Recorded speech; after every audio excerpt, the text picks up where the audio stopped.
All right, you guys, ladies and gentlemen, Thursday night live stream, the DM and friends. I got some friends with me, but guess what? We're going to start out with a song.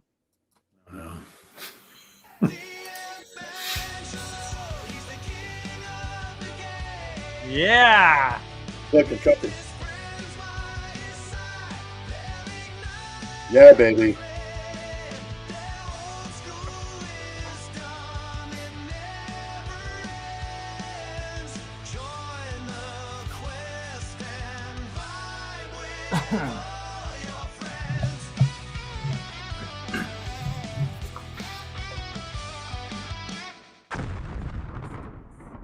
All right. I love the explosion. There's a hole in my backyard at the end. Yeah, there is a hole in the backyard from that. Love it.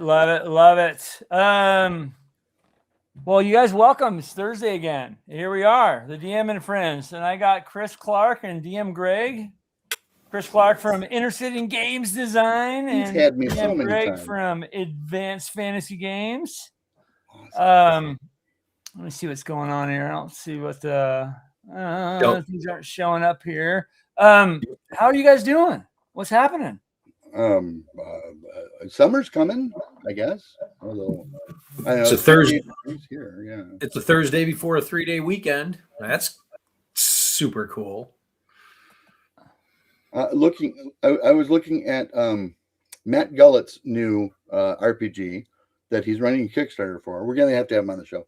And it's a futuristic game, post-apocalyptic, and he was describing an encounter with a garbage pile that appears to it lurks looking like a marketplace, and it really isn't. It's actually this thing that then transforms from a marketplace into this predatory creature that tries to kill you. And that was my reply to him. Was I wrote a little stipend on the end, and I said, yeah, it must be Thursday. Yeah. Yeah, God, some of the comments aren't showing up over here. I don't know what's going on. Well, Fred's here. I see Shellback Blues here. Jimskian is here. Byron Rocker, howdy from Florida. All right, dude. Joseph is here. Mr. Rourke. Dreg, yes. All right, you guys. Well, it says Shellback says he's heading on base to whatever they call the base DMV to renew my base.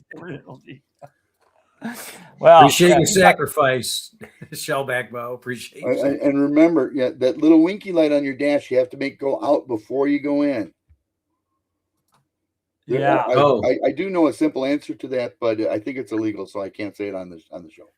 You guys are gonna think I'm dumb. I read DMV as DMZ, and I thought he was going on base to get a tag. It's a militarized venue. So yeah. Yeah, I'll shut up. No, that was great. Yeah, top him, Chris. Well, if you find that little bulb behind the dash that comes on and says check engine, right, and you run 110 volts through it, amazingly, it no longer stays on. Well, there's a secret to going in there when you have the light on and you know it's an emissions thing. You could always throw a can of Seafoam into your tank, fill up the gas can, let it move around, and burn it through for a while. Seafoam's amazing for cleaning out your fuel system. Well, yeah, everything. Sensors, yeah. Yeah, everything. Oh, you would know. You're a car guy. What am I talking about? I'm a car guy. It's true. Yeah. But we're not here to talk cars tonight. We're here to talk Clerics. They both start with C. We're here to talk Clerics. What's been going on with you guys? What's been happening with you got some updates. So do you, Chris. Why don't you guys talk about that while I figure out what's wrong with the chat stream? Go ahead, Chris. Enlighten us. Okay, I finished. Well, we're getting all new art in for the Cataract module. So those of you that have the 100 collectible ones, and actually I think there's only 78 of them that sold. I think we have 22 left, but they're distinctly going to be worth money now. Be that as it may, we have all new art coming in for it. About half of it's in. That layout is finished, and I have a new cover for it. Nice. I finished the preliminary layout on Ritual of the Golden Eyes, and began working on Castle Wolfmoon Exordium. So in about 2 days, the solicit for art goes out for Ritual of the Golden Eyes. There are like 111 pieces in Ritual of the Golden Eyes, and it wound up being 114 pages. Holy cow. Wow. But that's one of the smaller ones, actually. So Exordium looks to be about 212. And then I'm on to Portals, and Portals is about 400 pages of adventure. That's the monster is Portals. Do you write most of your own stuff, Chris, or do you have writers that write? I mean, no, I know you have write it some all. folks. You write Well, I had some help on these from a guy named Gary, but yeah. Keep going. There we go. I had to reboot the whole Okay. thing to get the Gary wrote about 40% of the entirety of Castle Wolfmoon. He only wrote about 20% into Ritual, but I kind of sparked him, I think, with Ritual because there was a whole lot more to the adventure than there was the first one he and I worked on called Challenge Farms. And so he was like, wow, Chris is putting a whole lot more lore in here. I'm getting interested. And so he added a bunch of lore to Ritual of the Golden Eyes that people are unaware of. There's, for instance, there's a monster in there called the Phase Snake. And phase snakes exist primarily in prime material, but they don't generally tend to travel when they're expanding their territory, for instance, through the normal plane. They travel through the ethereal plane. So they like phase out of existence and phase back into existence. And so they have this tendency to surprise attack those things that they stumble upon. Gary took the phase snakes, gave them an entire culture, a life cycle. Oh my God. He added about 20 pages on the phase snake to Ritual of the Golden Eyes. So they are now, next to the wolfware, the most prominent and feared monster in Ritual of the Golden Eyes. Chris, I have an idea for you, and I want to write it, and I want to. It's a new item for you for that. Is it raining? Is it supposed to be snow? How about those phase snakes? Yeah. Right, because all snakes shed their skin. They do. The skin that they shed is so highly prized that it's used to make cloaks of displacement and elven cloaks. Hey, right now, it is something that you stumble upon. Come to speak of it, in the abandoned dwarven city of Algrond, and unfortunately, most characters will think they are parchments, a little bit oversized, but parchments because they don't tend to stick together as a unit. And if they try and investigate to see if any of the parchments have spells on them, they will wait too long and will get face snaked. Huh. Yes. Man, so many ideas with that one. That's cool.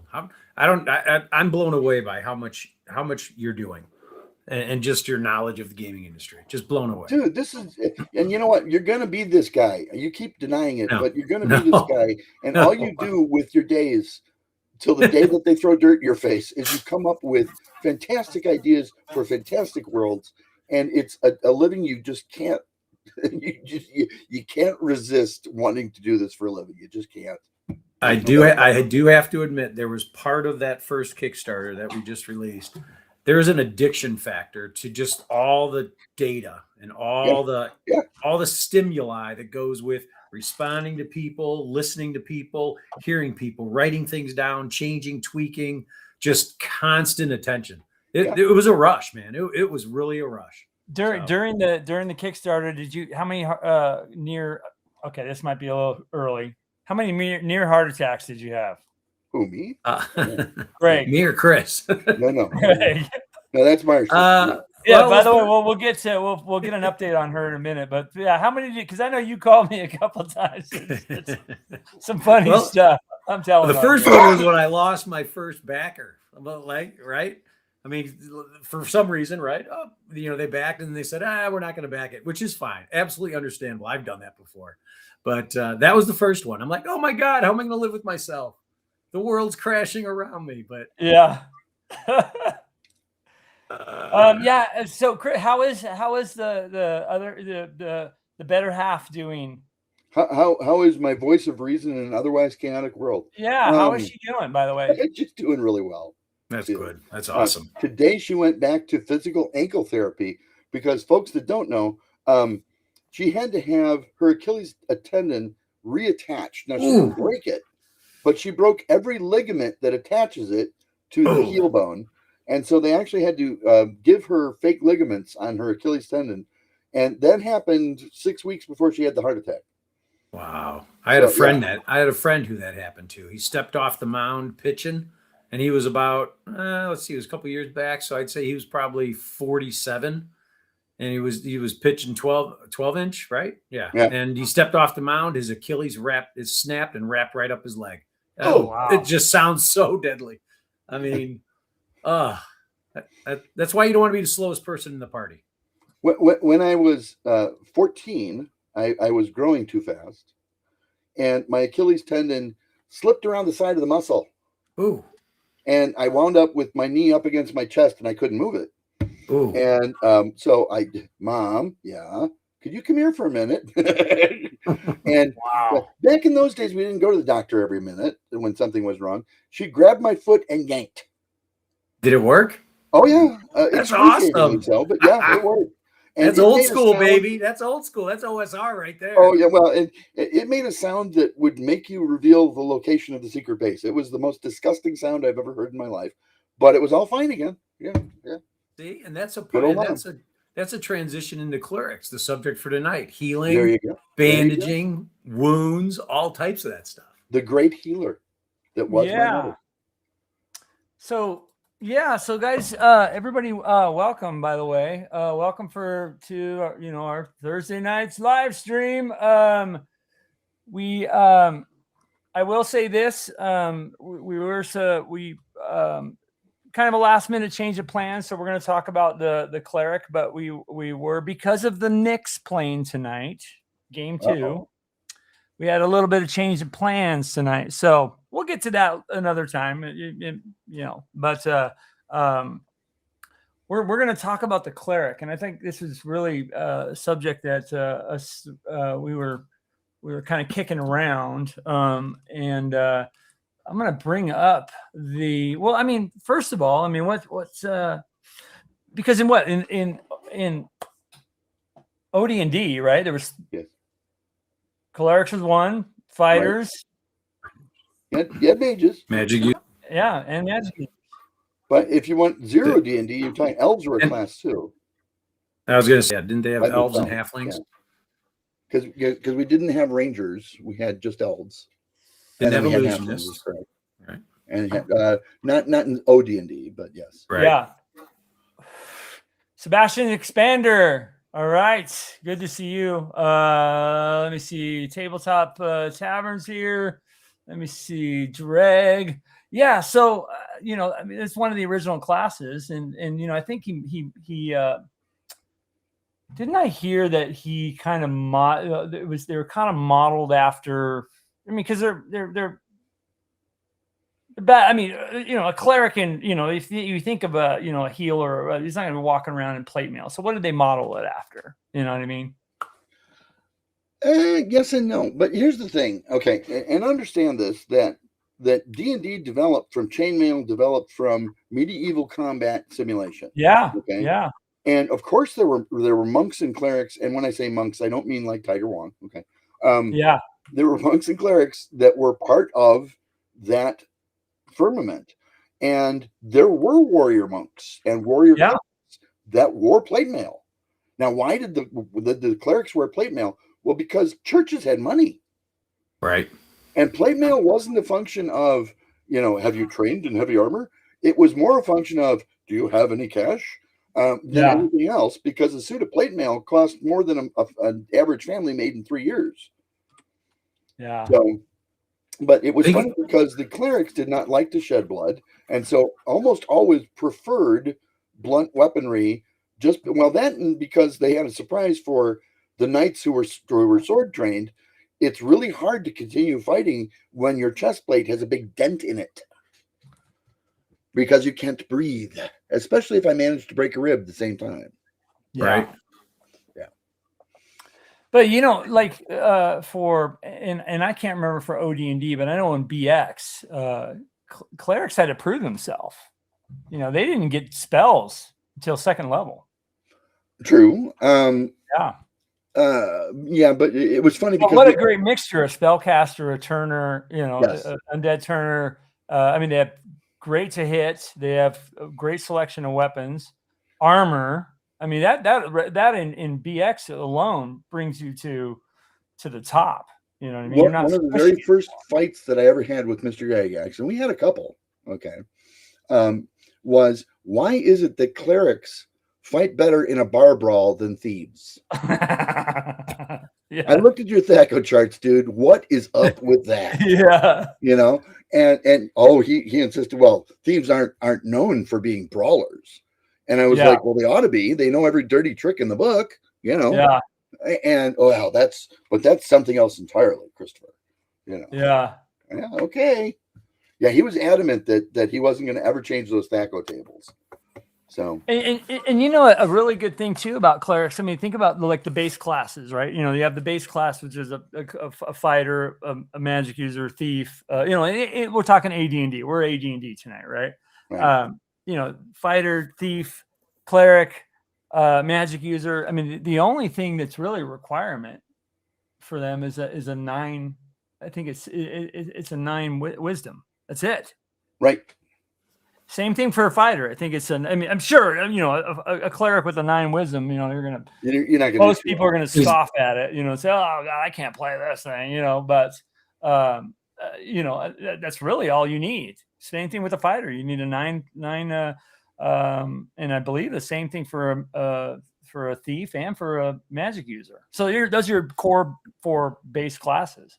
But I think out of all the classes, they're kind of out of those 4 core, if you want to go 4 core 4 classes, they're one of the top. I mean, just look right there, the experience chart too. I mean, 1,500 to get to the second level.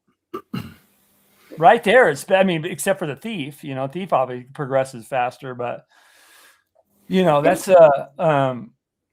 pretty awesome. You can advance pretty quickly. Yes.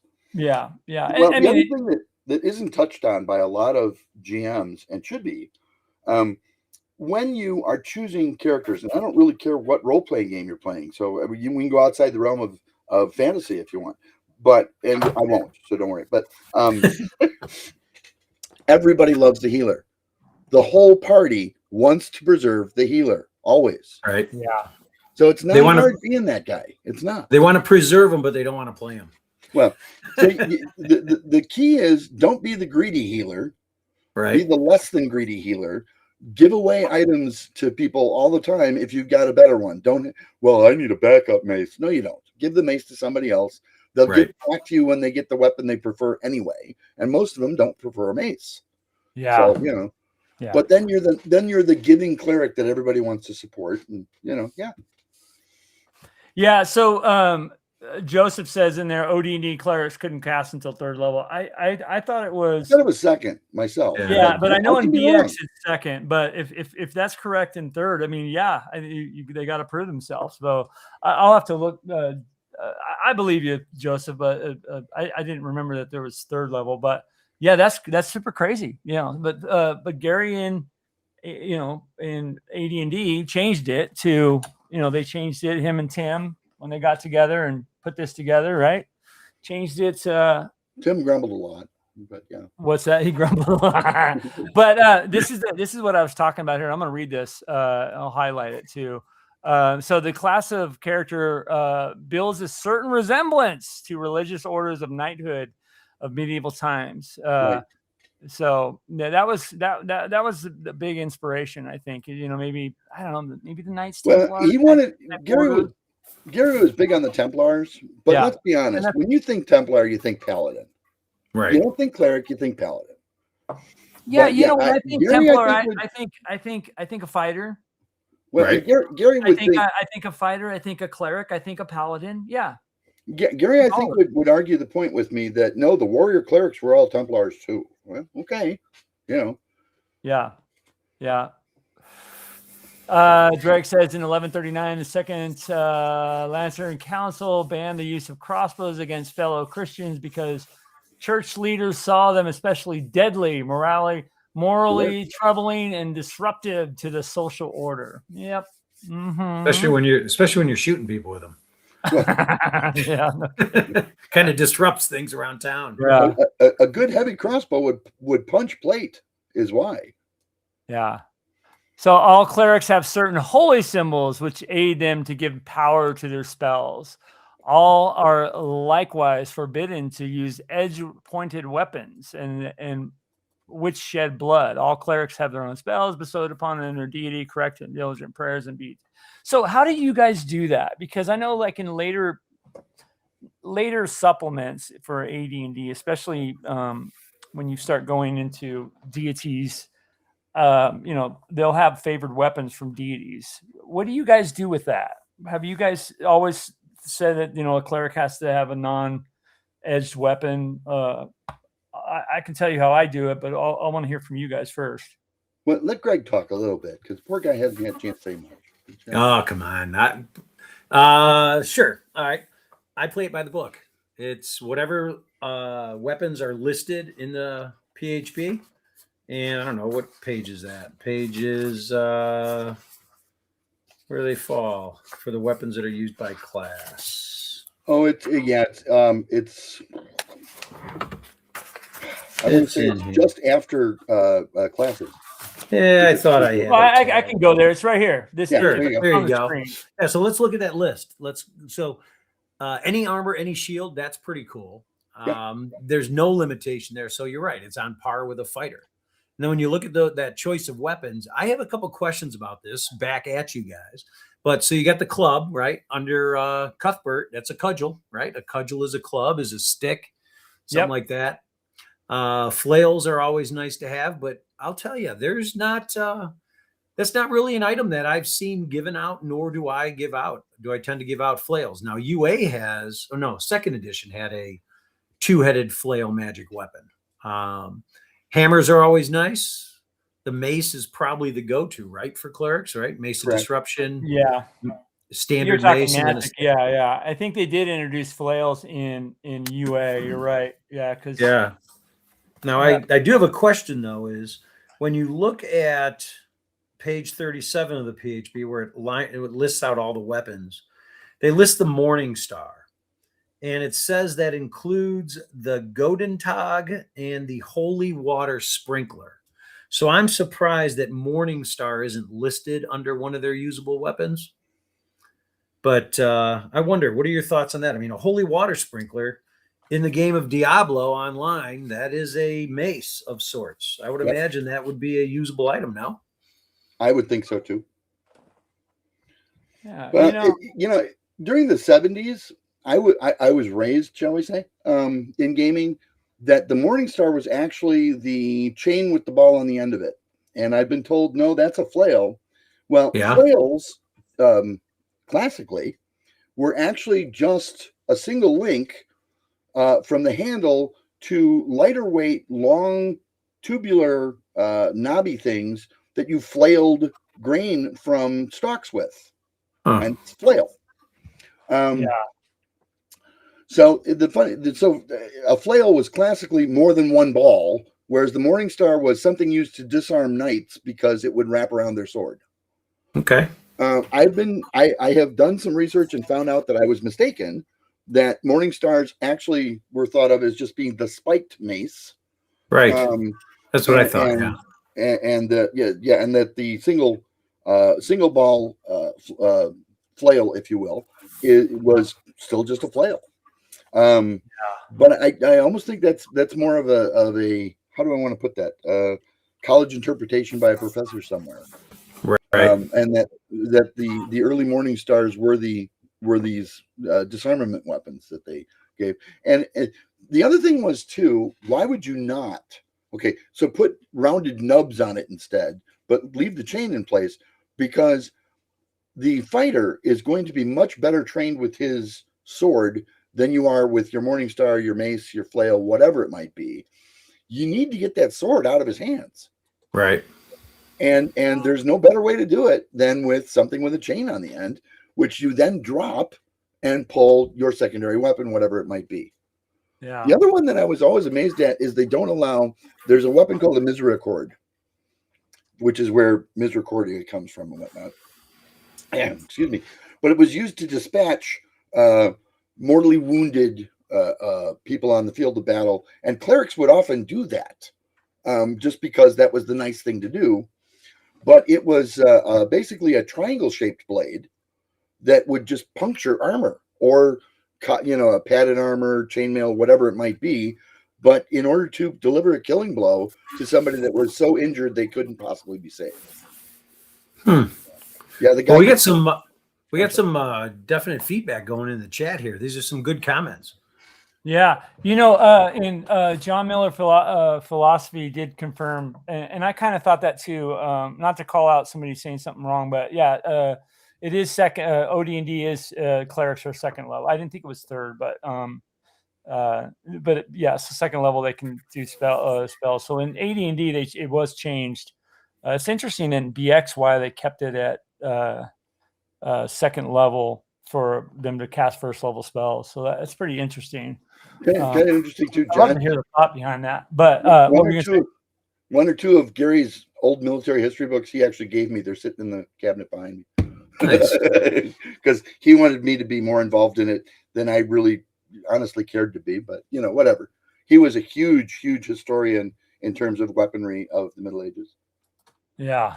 Somebody just mentioned that on here too. John Miller says AD&D also had some armor types no longer regarded as historical, or at least the original interpretation of them is disputed, such as studded leather, which was probably just, okay. Brigandine. Let me see, especially the short spear. Classic plate mail is not actually field plate like we think of it. Classic plate mail was little metal plates sewed to a leather jerkin. Yeah. Or a chain gherkin underneath, right? Yeah. Plate. Okay. Yeah. I mean, because plate armor, it was just you were immobile for the most part. Well, that was called field plate, yes, and it was it weighed a ton. Right. To try and stump around without your horse with that stuff on was just, oh my goodness. I got to refresh one more time, guys. Bear back. Keep Go going. ahead. All right. No, I think the clerics have a decent amount of weaponry. Not to mention, like you said, Chris, they got a decent THAC0. Yeah. And if you can roll a cleric and get at least, if you get a 15 or higher wisdom on them, which you get the spell bonuses, I mean, they are a formidable second line fighter. And sometimes they can be a first line fighter because of the armor and shield. Yeah. Yeah. Maybe. Right. No, it's funny too, Angelo, and I wanted to share this with you. Whenever I'm running a campaign and the characters decide they have gods that they are devoted to, they determine what gods they want to be devoted to. But the first thing I do is I take that god, I look it up in Deities and Demigods, unless they made it up themselves. And then you have to assign it three things. One major, what do I want to say? Major goal that they're trying to accomplish in the world, and two minor ones. And then it becomes very simple. Did my supplicant move the needle, if you will, more towards one of the minor or major goals? And if they did, then they're a good supplicant. And if they didn't, where's my worship here? And it really gets to be that simple. And that makes gods into very flat and somewhat childish characters. It does, but it also makes it very easy to adjudicate. Plus, frankly, there's never, why did my god just do that on the part of the character, unless it's just because they don't know what those three things are, and they don't necessarily. You don't have to tell them. Yeah. Because of course gods feel you should just know if you're a supplicant, and they might hint at it, but they won't just tell you most of the time. Yeah.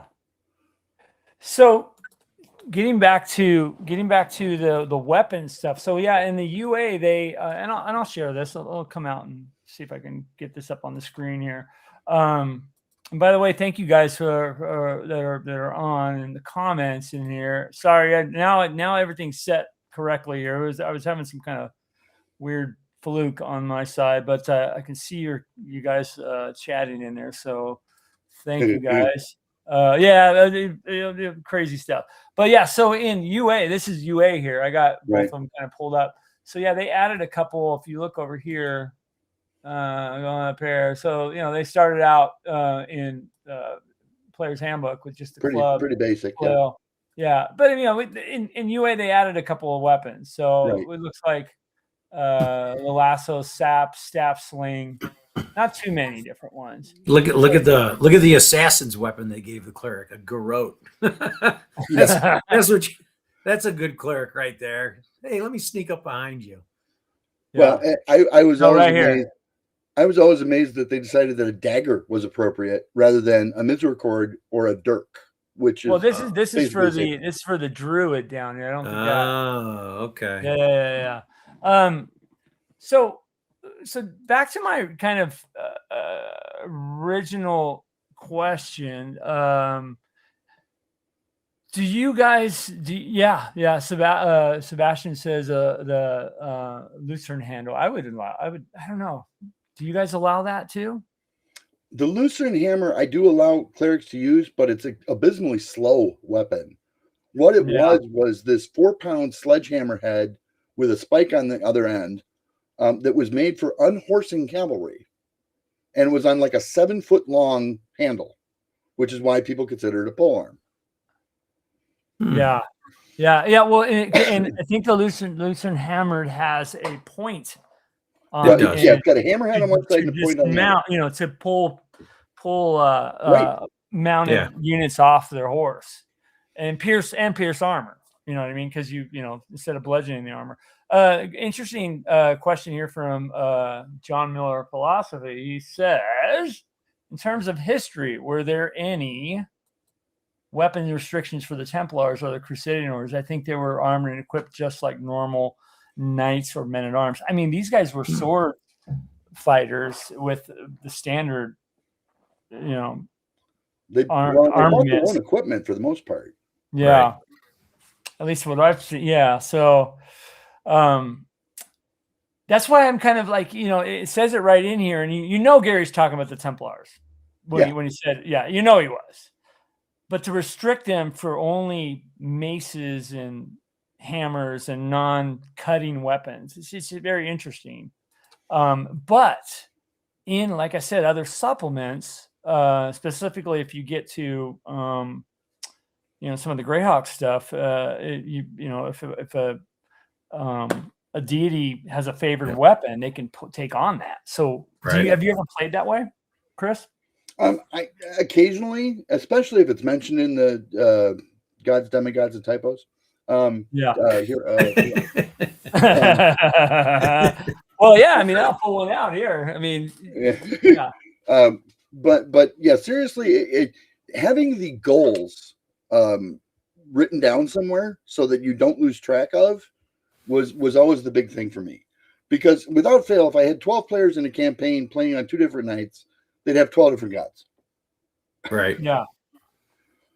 Do you restrict your campaigns to certain deities, or you just let your players choose? I let them pick where they want. I don't have a problem. Okay. I don't allow chaotic neutrals in my campaigns because, frankly, I just don't have an alignment.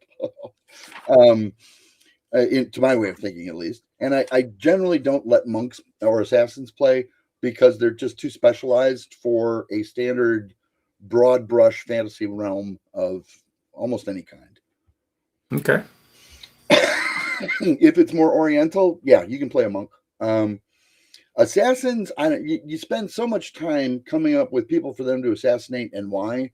It's not fair to the other players because the campaign will center around who are we supposed to assassinate. If you run an assassin's campaign and everybody's an assassin, different story. Right. I was in an evil campaign once. That was kind of fun, but I guess it's somewhat limited in scope, right? At some point, you just start attacking each other. We'll get into play some Inner City, Angelo, and I think you would dig that. That's I don't think that's an evil campaign though. That's just an amoral campaign. So. Well, it's the way you it's the way your wisdom points. I mean, it's the way that you level up is by causing mayhem. Yeah. So I don't know. I mean, you're an evil guy. Just bottom line. Yeah. There you go. Okay. Yeah. When that game was new, it was referred to as, I don't want to role play, I just want to kill stuff. Yeah. Yeah. which I found very hurtful, by the way, for those of you out there who said that. Honestly, gosh, I think John Miller and Dreg and Gary would probably still be talking if we'd gotten them all into a room together. And Gary would still be with us. He would have died years ago, but wouldn't have realized it because he'd be very intent on the conversation. Yeah. So, any of you guys in the audience, do you guys that are that are DMs that are running? I'm sure everybody here is run games. Do you guys allow your players that are specific deities? Do you allow them edge weapons?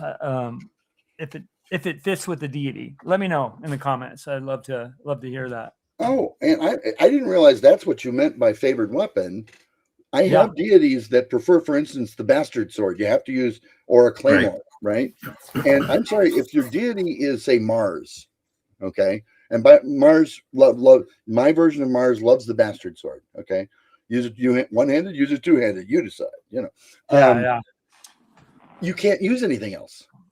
If you're a devotee of Mars in my campaign, you don't get to choose a different sword. You can't even use the +4 longsword.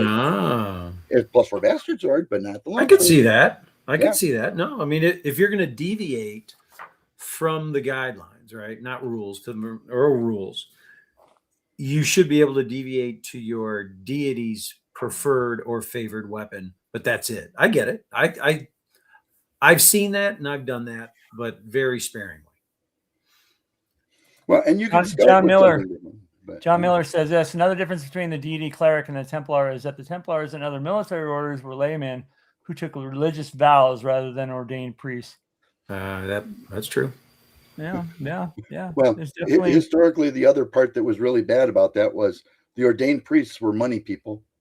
They managed the money and treasure, so to speak. They got the funding together and gave it to the Templars. And there's a loaded wagon out there for you guys to make your trip out, to the Middle East and the Crusades. We got that taken care of for you. That's primarily what the clerics did. Well, what's interesting is regarding the weapons too. If you looked at Greyhawk Adventures, written by Ward, on page 9 under your favorite deity and mine, Saint Cuthbert, they have a pick because he has a cudgel, right? And that's his primary weapon. But they have, and then you get the mace of Cuthbert, right? Right. Yeah. The image that they put in the magazine is in fact a pointed mace. It's a morning star. So it's more of a morning star, right? Yeah. So being of a mace classification, that's kind of where that's why I would allow a morning star, and I have in my games. It's just you don't find there's no magic items, and you have to make it yourself as a DM. Yeah. This John Miller philosophy brings us up, and by the way, good to see you, John Whitty Art, all the way from Korea. All right, wow. So we have someone from Korea, and we have someone from Japan here. So, and I'm sure if anybody else is out of the U.S., chime in. I'd love to see where you're at. That's super cool. Yeah, welcome and good to see you again. By the way. What I meant, Dreg. So Dreg says deities don't have favorite weapons. Well, in Greyhawk, they do, and they certainly can if you're the GM and it's your campaign. Right. Yeah, and that's kind of what I'm getting at too. John Miller says, so as a DM, I usually run clerics by the book, but in my Greyhawk campaign, which is what I run stuff in, I use the rules of Greyhawk Adventures, which gives other weapons to clerics. Yeah, and that's what I mean. Right. That was later on, wasn't in the core books, but they kind of layered it on. I think there was a couple articles too in Dragon where it kind of opened it up a little bit. Right. But that's what I'm kind of referring to, Dreg. Jimsian, by the way, thanks for that info, John Miller. That's pretty cool. I'm glad that's really awesome. You're doing it. Adds flavor. That's a little bit of oomph for those guys worshiping. And it's not too much of a, it's that one step before you get to the power creep, right? Before you start going second, third edition, allowing that. I mean, the imagery supports it. The weapon classification supports it. If the deity's weapon is that, I mean, those are what is it? Tangial? Is that a right word? tangential. I Yes. can't even say it. Whatever that word is, that's what it is to me. Yeah. Yeah. Yeah, and Jimison, I put your thing on here. Yeah, in mine, they can use any of the official, of course. Yeah, but also a preferred weapon of the deity. I guess that's the better word for a preferred weapon. So, because that's kind of think how they class it. But If you're I do the same thing, dude. If you're wondering why they would have restricted the weapons in first edition advanced, it's very simple. You've already got 8-sided hit dice, which is only a little bit less than 10-sided hit dice for a paladin, right?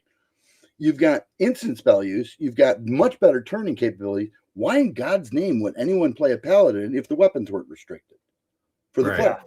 Well, the thing about the cleric's easy to class. I mean, look, if you're playing raw AD&D, you're not putting your stats somewhere. So how often is somebody rolling a paladin? You know what I mean? Oh, sure, yeah.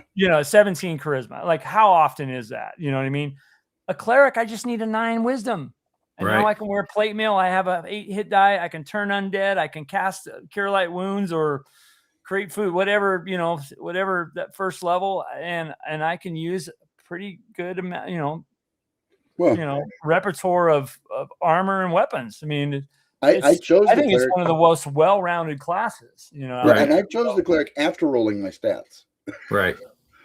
Well, and actually, if you think about it, any of the rolling methods, right? Even if it's 3d6, but any of the rolling methods for character abilities, you're probably going to roll at least 115 or a 16. And if you're going to roll one of those numbers, that's a cleric all day long. If that's the only stat you have, that could be a thief, right? Because of the backstab does additional damage. But realistically, the party always needs a healer. You roll a 15 or a 16, you're the favored son of the group. Yep. Well, and that's the thing too. I mean, I think it is a 15 or higher on wisdom, and you're getting bonus spells, which is and that stacks. So think of it like as a. I mean, we could go to the book and look, but I mean, 15, you're getting a first level spell. 16, I think you're getting a second one, and then third, 17, you're getting a second level or whatever it is. I'll actually bring it up. Yep. At 13, you're actually getting a first level spell. Yeah, that's crazy. That's BX numbers right there. That's awesome. Right. And that, I mean, so you don't even need a 15 or a 16, but at a 15, you're getting an extra second. You're getting 2. Yeah. So, and I mean, heaven help us if you get a book and manage to raise your wisdom to 18. I mean, oh my Lord. That's right. That's right. I mean, shoot, Chris, even a 17 wisdom, you're like probably the most wise, priest within the community. And when people cast command spells back at me, I just kind of laugh them off. My spell save versus mind control stuff is like nothing. Right. Well, but the cleric is more than just the weapon classification. It's more than just the stat drop. It's it's the turning undead. It's the healing spells and some offensive spells. It's the armor and shield. It's the backing of the church, and at 8th level, they get followers. I mean, the clerics, the well-rounded, it's like the golden class. Yeah, Drag, it's in Greyhawk Adventures. There's also a couple Dragon Magazine articles, and I think there is mentioning of it in the gold box too. But that's where we're talking about specially what I mean. Here's a great example: Ilona, who's god of the forest, and for a couple other things, fertility and things like that. Longbows, spears, daggers. Clerics can take those, and it specifically says that in there. So, But anyways, before 1979. Yeah, we talked about that the other night with Jay Scott too. That was before they even brought in the Greyhawk pantheon of deities. He had 2 deities, Odin and Thor in Greyhawk, which you can put anything Greyhawk, but is what it is. Right. John says in original D&D, it says clerics have the use of magic armor and non-edged weapons, no arrows. So they are explicitly prohibited from magic edged weapons. Yeah. I belong to the special clerical sect that also gets the free friendship spell once a day, which our party doesn't remember, but allowed them all to level because I used it on the merchant at the shop where we sold all of our stuff off and got gold so we can make level. Oh. And boy, did I get some deals. What alignment is your cleric? Lawful good. Oh, okay. So you used the charm spell on an innocent victim to better your position. Wow, that doesn't sound lawful good to me. No, I think it does. I think it does. Who's your DM? So those of you guys that are listening to this, Chris still got a below market, you know. So those of you guys listening to this that are online, Chris plays Terrior, the lawful good cleric of St. Cuthbert in my Greyhawk campaign. And I think, what level are you now? Lawful good cleric. I am 7, but I'm on the cusp of 8. Oh. Whoa. Okay. So right now you can make sweaters out of me, but soon, you know, yeah. And Chris is very, so let's take a poll here on this. Chris is a lawful good cleric of St. Cuthbert, and one of his arsenal of spells is command. And guess what he commands his opponents to do? Tell him, Chris. I know. I'm not going to say though. There's a really cute. He loves to have them disrobe, and I don't understand why. I think it's kind of a weird fetishy thing because it leaves them helpless.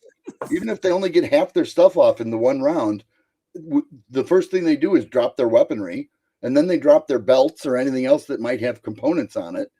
You know, and if that's as far as they get, then they're standing there just in a robe and going, "Oh, yeah." Well, you can tell them about the battle you had in the Temple of Grumsh with that. Well, there's a song for that, but I'm sure you don't have it handy. So yeah, but let me answer this to Dreg. Dreg says Greyhawk Adventures to me is Angelo's Unearthed Arcana. I will admit that I hate Unearthed Arcana. So I use this much of Unearthed Arcana, and you know what that is? It's a hit adjustments. That's probably the only thing I use in Unearthed Arcana. Well, let me think. Let me use any of the cleric spells. No, some of the magic weapons, some of the magic items. I mean, yeah, some of the magic stuff's fine. I think all of the Unearthed Arcana spells are OP. I think they're bonkers. I'm actually going, and I've said this on the show before. I'm going line by line on every spell, readjusting area of effect, duration. Like, you know, there's spells in there that have permanent effect that are second level. I'm like, you know, that it's to me. I do like the barbarian subclass from. Yeah, they're cool, and they were errata too a little bit. I think in a Dragon magazine, or maybe it was the errata for Unearthed, because there were so many typos in Unearthed Arcana. If you look at the errata in that, I remember I had a conversation with Ernie Gygax at Gary Con a long time ago, and he would just laugh at Unearthed Arcana. He hated that book. Did you know that? Yeah. Yeah, he hated that. We used to call that book the book that saved TSR or something. I don't know what it was. So yeah, it was a money grab. There's no doubt about it. Yeah. Well, it was a collection of articles, Dragon magazine articles that weren't play tested. I mean, you know, the Cavalier alone is nuts. The Barbarian alone is nuts. And I think they errated it from a D12 hit die, the Barbarian, back to a D10. You know what I mean? Making the Paladin a subclass of the Cavalier and giving it all the horsemanship and all that. I just didn't agree with it. I don't play it that way.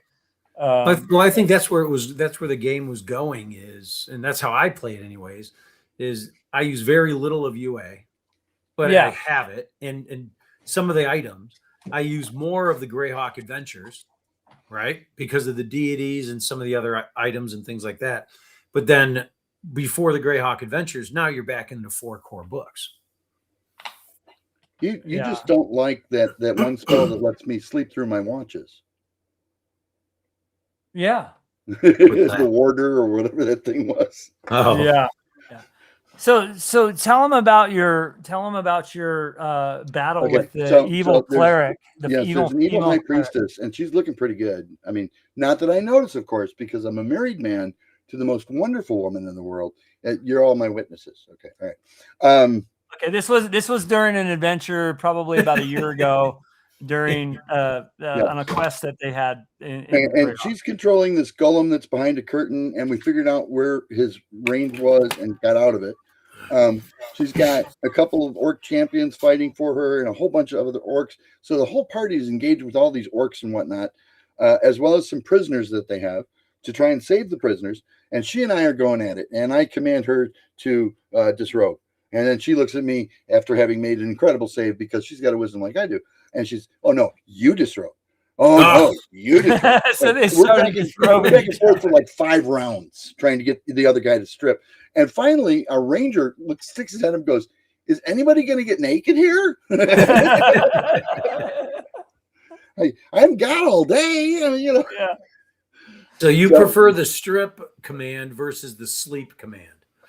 Sleep only, you know, they'll fall over and then they just get back up again. And they're already armed and they already still have all their spell components and everything else. When they strip, they take off armor, they drop weapons, they make themselves far less prepared for combat is the point. Okay. And you can't recover from that. You know, that's like having a fumble where you lose not just your weapon, but your armor at the same time. Oh my God. You know, Chris, I'm convinced your alignment on your cleric should read lawful, chaotic, good. Lawful good with neutral tendencies. You know, with chaotic neutral tendencies. Any good spell casting character is a finesse character. It's how you use your spells more important. Right. It's far more important than what your spells are. Yeah. Well, besides the weapons and the armor and we can get into the items as well, and their progression is pretty aggressive, right, for a cleric. Yep. But their spell progression and their spell selections, I mean, I'm huge on playing characters who have maintenance spells, right? Everyone wants the fireball, everyone wants the lightning bolt. Those are great spells to have, don't get me wrong. But those maintenance spells that come with a cleric or even a magic user, and obviously a druid and illusionist, but more so the cleric, those maintenance spells are what save parties, right? Well, but the problem is that the clerics have almost no healing spells for their second level spells. There aren't any that restore hit points. Right. You've got but you get another first type things and dispel magics or whatever else, but you don't have anything that restores points. And so when you're in the mid levels, I'm a 4th level cleric now. And everybody's expecting you to be able to do more healing, and you can't. Doesn't even matter how many bonus spells you have. But in all fairness, for the cleric and those folks who love the cleric out there, those second level spells, I mean, you've got chant, which obviously one could argue you gotta stand there and you gotta make noise without getting interrupted. But you get find traps. Traps is probably, let's put it this way. Would I rather have a healing spell or a find traps? Well, I'll take a find traps because for 30 minutes, I don't have to do anything or worry about anything. I just got to look at it.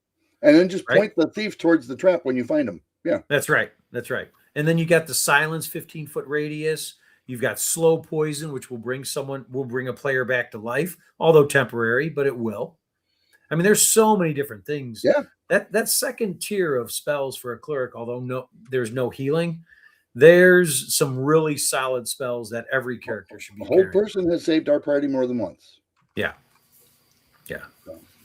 But out of that list, I think that find traps is one of the most underrated spells. I always take 2 of them. Yes, right. Because one's never enough. Well, our GM only lets me get through like past 3 chambers with that, and then it's gone. So right. Well, I do have a question for you. If you had to choose one spell out of the cleric lineup, I'd be curious to see what the audience says to you. You have no choice. You have to choose one spell. And I'm not saying like 7th or 6th. Let's say below 5th level. So 1st through 4th. Because typically, right? What to get a 4th level spell, you got to be 8th level, 7th level. You got to be 7th level. Wait 1 second here. I would say, what do you think is probably the most important, beneficial? How do you say it? Favorite spell that you would choose? That would be my question. I know my answer, but I have a question. What level? What level are you talking about? 4th level or lower for a cleric? Because I mean, obviously, one could argue I want to have Holy Word, or I want to have Wind Walk, or Resurrection, but within reach, right? Because you're hitting 7th, 8th, 9th level, and you're 9th level. You pop into the 5th level spells. So And then who Well, I doesn't mean- like Flame Strike? I mean, without even getting into Unearthed Arcana, right? If you look at what we Right. got here, I mean, let's say you have a first level cleric, and that cleric's got a 15. Let's say a 15 wisdom.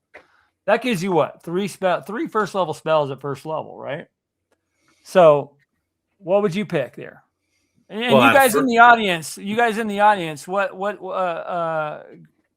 do you guys? What would you pick as if you have a 15 wisdom, which in your first level, and it gives you 3 first level spells? What would you pick out of that first level list right there? If you're playing with me, which you're only going to be using Player's Handbook, you're not using Unearthed Arcana, not on my watch. No.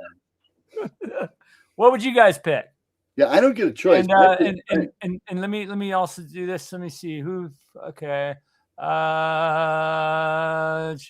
Looking at the chat. Okay. Agile Monk, welcome, dude. I saw somebody else pop in here too. Okay. I'm sorry if I didn't mention you guys, but everybody, welcome. Yeah. So what would you guys pick could purify food and drink? Pick 3 spells. So Dreg says he's going to pick purify food and drink. Are you going to do that 3 times? Let's see. Yeah, but I want to hear from the crowd for sure. Yeah. What would you pick, Chris? Start with you. Well, with our party, I don't have a choice. I always take 3 Cure Light Runes because they will use it. The most OP spell at first level is Sanctuary. Yeah, you think so? Oh, yeah. Well, they got to make a save, so that could fail for you. Yeah. It can fail, but oh my gosh, we really need to rest, and we only have 2 of us that are even conscious. What do? You Sanctuary, and then you rest anyway, and you hope that they fail their saves. Yeah. Well, Lord Full Mind, thanks for jumping on. Good to see you. I don't think I've seen you on here, so welcome. Nice. And I have some bad news for you, Lord Full Mind. If you're playing with me, that's one of the spells that I do not allow at my table. That's Continual Light. Why not? I do not allow Continual Light. I have banned that spell since I think the I tried late 80s. I don't use that spell. I got told no. Yeah. Angelo, I'm curious. But you got a flashlight, Yeah. So real quick, so Dreg says, if I'm going to a dungeon for the first time, detect evil, detect magic, and for the first time, cure light wounds. It's the second time. Okay. John Witty Art says cure bad gas. I like that one. That's a good one. Aid is, yes, it's in UA. It's not on the front of us here. By the way, I can zoom into this really quick and bring it. Oh, it's so zoomy.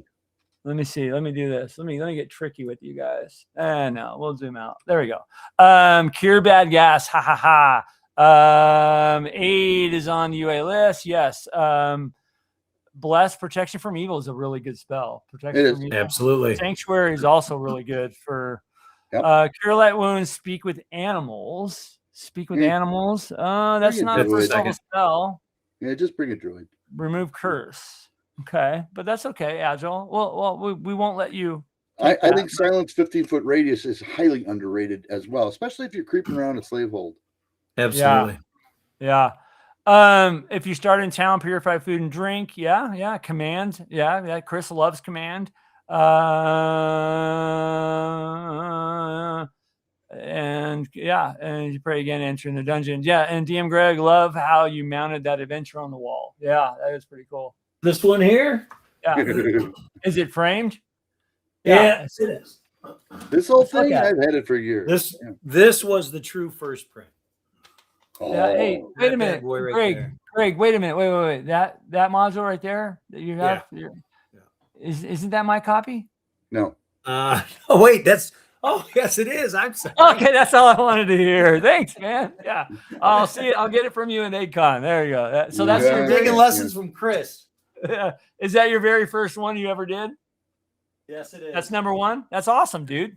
Numero uno. Nice little utility list. Yes, Continual Light is a great spell with so many broken uses. You're right, Mark the Shark. I gave you first, second, third picks. Okay, got it. I hear you, Agile. Oh, didn't see any detect spells. If you don't need a magic user, yeah. Angelo, I do have to ask, why the aversion to continual light? I'm just curious. It's broken. It's a broken spell in my book. Now, the reason why, because why at a second level spell should somebody be able to cast something permanent? Okay. Yeah. Well, continual light's a third level spell, isn't it? Now I've modified it over the years but now I just don't allow it because light and I'm big on pressure, so I want to wear you down. You know what I mean? No, I get it. No, that makes sense. I never thought of it that way. So people put it on an object and think that they can contain it. Well, I've modified it in my game when I allowed it to where it's an area of effect spell.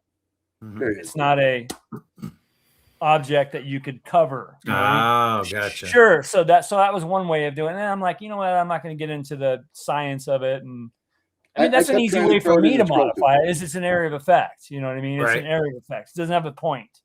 You know what I mean? No, but I understand I never thought of it that way. So I thought I'd ask, and I agree that the permanency aspect of it is something that would make you pause. Yep. But that's maybe you modify it to where it has a duration. You know what I mean? Maybe that's another way, or it's an area effect, or sure, it acts the way that it's announced. It just has a duration. That's a way of doing it. Right. Well, or in my case, sure, if it has to be in the game, well, every other room's got a dispel magic zone that you walk through. So yeah, or a darkness spell. Right. Darkness spell. Agile says during first level, like cure light wounds, bless, and command. Yeah, those are. I mean, the arsenal of spells that a cleric has at first level is freaking awesome. Pretty impressive. If you really read how protection from evil works, oh yeah, gnarly. Yeah. Gnarly. Especially when you're going up against a ghoul or earth elementals. Yeah. Or you guys, So at first level earth element. Yeah, well, just run. You need your protection from evil. Just run. Yeah. So these guys they were in the Temple of Elemental Evil doing some very specific thing, and so Chris and somebody else in the group had this great. They came to that area where there was the earth elementals, and what they did was they all put their heads together. How are we going to get around this? And they thwarted it because they had to get something in there and reinforce the chains on the door. That was the whole goal. Is they were supposed to go there and reinforce the chains to keep Zuckmoy down there. Right. So you guys came up with the bright idea of doing protection from evil, and somebody ran in there and just because earth elementals can only attack through physically touching you. Yeah, and that's what it does. It prevents physical touching. Yeah, and I think it specifically mentions in Protection from Evil about elementals too. Yep. Yeah, summoned or conjured creatures. Yeah. You know it. Yep. So I was only like 4th level at that point, and I cast it and walked in and went, "Can't touch this." Yeah, Lord. I believe you did. Lord Fulmine brings a very valid point. Permanent magic items, basically at 5th level, it is broken. Yeah. Can make permanent. Yeah, you can make permanent magic items basically at 5th level. Yeah. I get it. And that is a strong. So Agile says the spell is similar to a light spell, except that it is bright as full daylight and lasts until negated. Yeah, it's permanent. Magic bar dispel. Yeah, it's I don't know. The old trick was you cast continual light into a scroll tube, and then you cap it when you don't need it. Yeah, and then you have a flashlight. Then you have a flashlight. Yeah. Right. Yeah.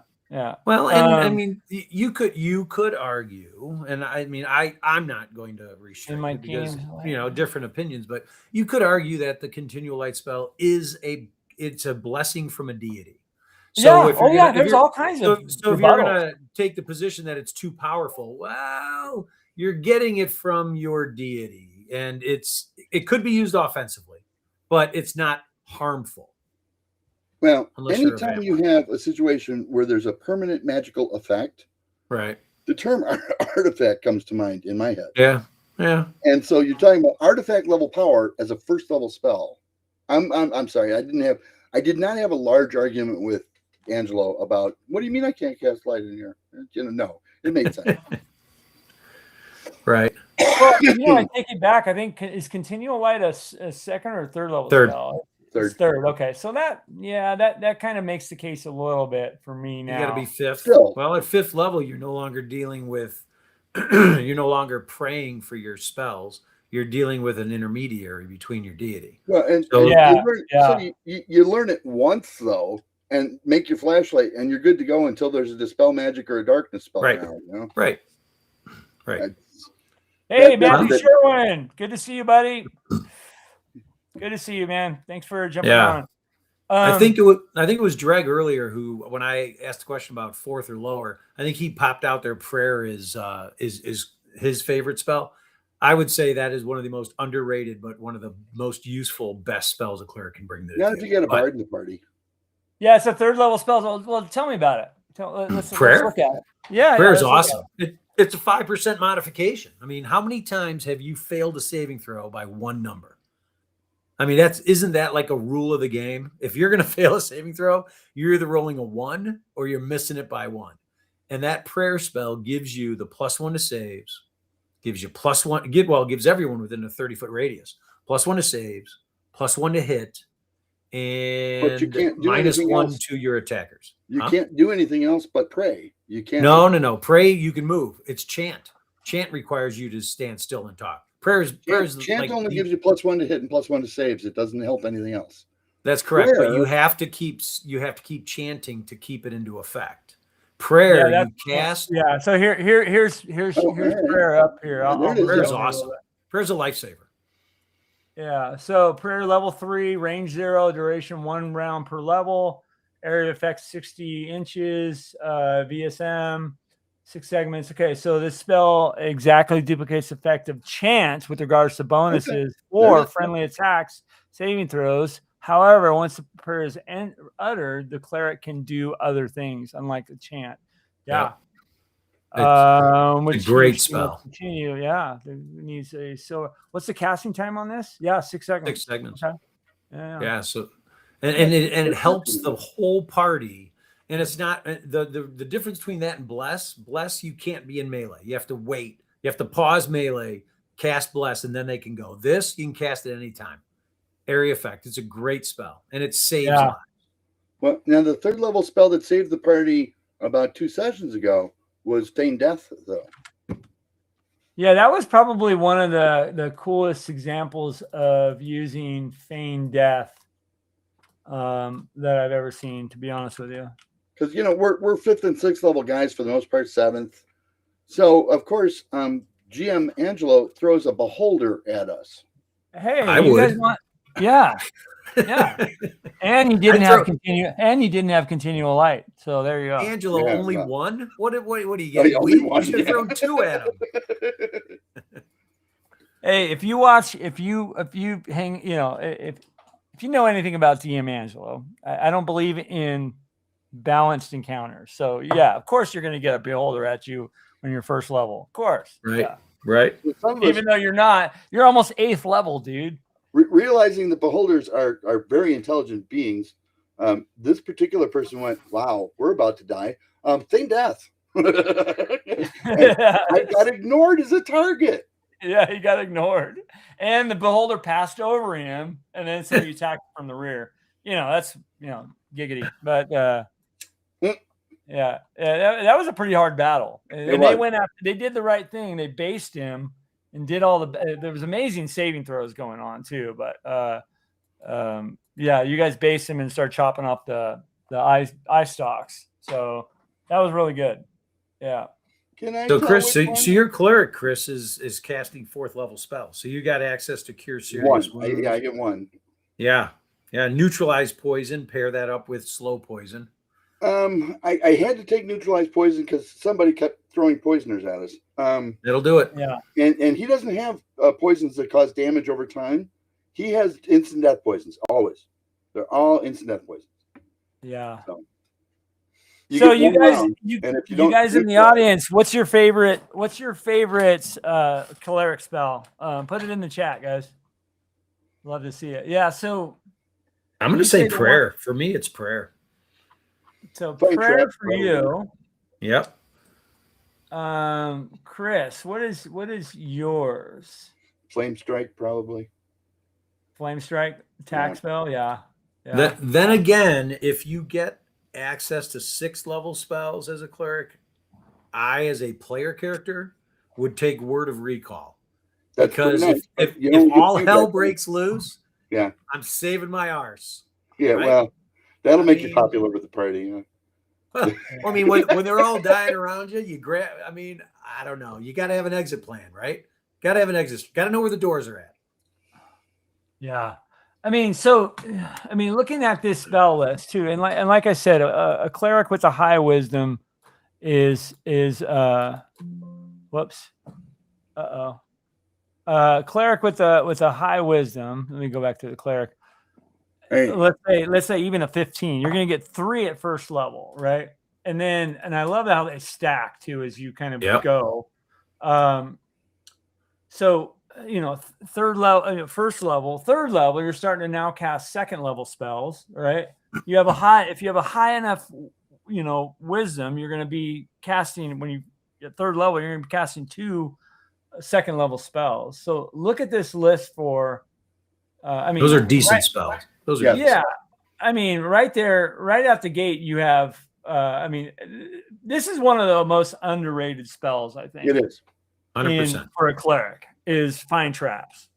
Well, I get a kick out of it when we play, Angelo, because the monk always, I'll go find traps. Don't bother. Why? Because I cast Find Traps, dude. We'll find them. Right. Yeah. 100%. Yeah. Oh, okay. Disarming them. Yes. Yeah, that's your go job. to work. That's Absolutely. Okay. Yeah. So as a cleric of Pelor, the Burning Hates, I take power word kill as soon as I can. Okay. I believe that's mages, but yeah. Yeah, I don't think there's a power word kill for a cleric. Maybe they got symbol. They got symbol.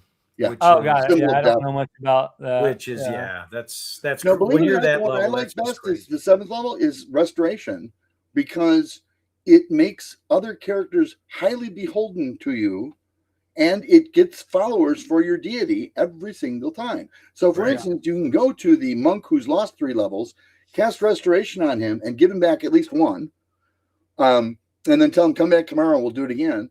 But you've got to promise that you've become a follower of St. Cuthbert. Right. And all of a sudden, wow, there's an 8th level monk that's joined our flock. How did you manage that, Lama Terry? Well, it's your prominence, sir. And I'm only here to serve. Finger of death. Okay. Look at some of these answers in the question in the chat. Yeah. I'm looking at the Dreg just says finger of death is a reverse of race dead. Yeah, that's right. Yep. And yeah, you get a third level detect a lie is the Find Traps of the mind. I like that. That's really cool. Heal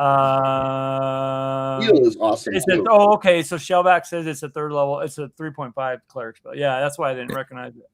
I gotta ask Dreg a question. Hey Dreg, type into the comments. You post that in the book, The Maze of Peril. I have to ask, did you buy that last night off of eBay for $43 right before I pushed buy? Because somebody snagged it. Somebody Tenkar was talking about it last night, and they're on his chat, and they brought up that book with Greg Gillespie. No, not Greg. Yeah, Bill Barsh. Oh, Bill Barsh. I'm sorry. So it was Bill. And I'm like, I went right to eBay. I saw it and I'm like, I got to log in. So I'm logging in and it was sold like, man, someone snagged it right before. What was it for $40? $43. Is that a good price for that? Dude, there's one out there right now for 150 and there's none. He says, no, I had a copy already. Yeah. All right. Good for you, Drag. I like you again. You're back on my Christmas list. Yemison said he thinks it was Dan, the final arbiter. It probably was. It probably was. I figured. And I think it's gaming right now, so maybe we'll see him. Maybe we won't. And you can rouse him when he comes on. So kind of back to our list. As far as second level spells for me, I think. I think Find Traps is probably one of the. So when you're in a dungeon and you don't have a thief, even if you have a thief, Right. Even though it's limited on time, and I'm big on time. So, 30 minutes is a lot of game time. Yeah. Well, not for Angelo. No, it's not. It goes fast. It goes really fast. That's why I need 2 of them. Yeah. Players better say I'm doubling down. But what do you think are some of the most, I don't know, I would say top 3? That's my favorite, or I guess, favorite utility spell of second level. And I think the most crappiest spell probably is Spiritual Hammer. Yes. Really? Yes. Well, it gives them a ranged attack. It does give them a range attack. You're right. Yeah. And it is handled as a +1 weapon. So it hits creatures that require magical weapons to hit. So, and it keeps them out of melee.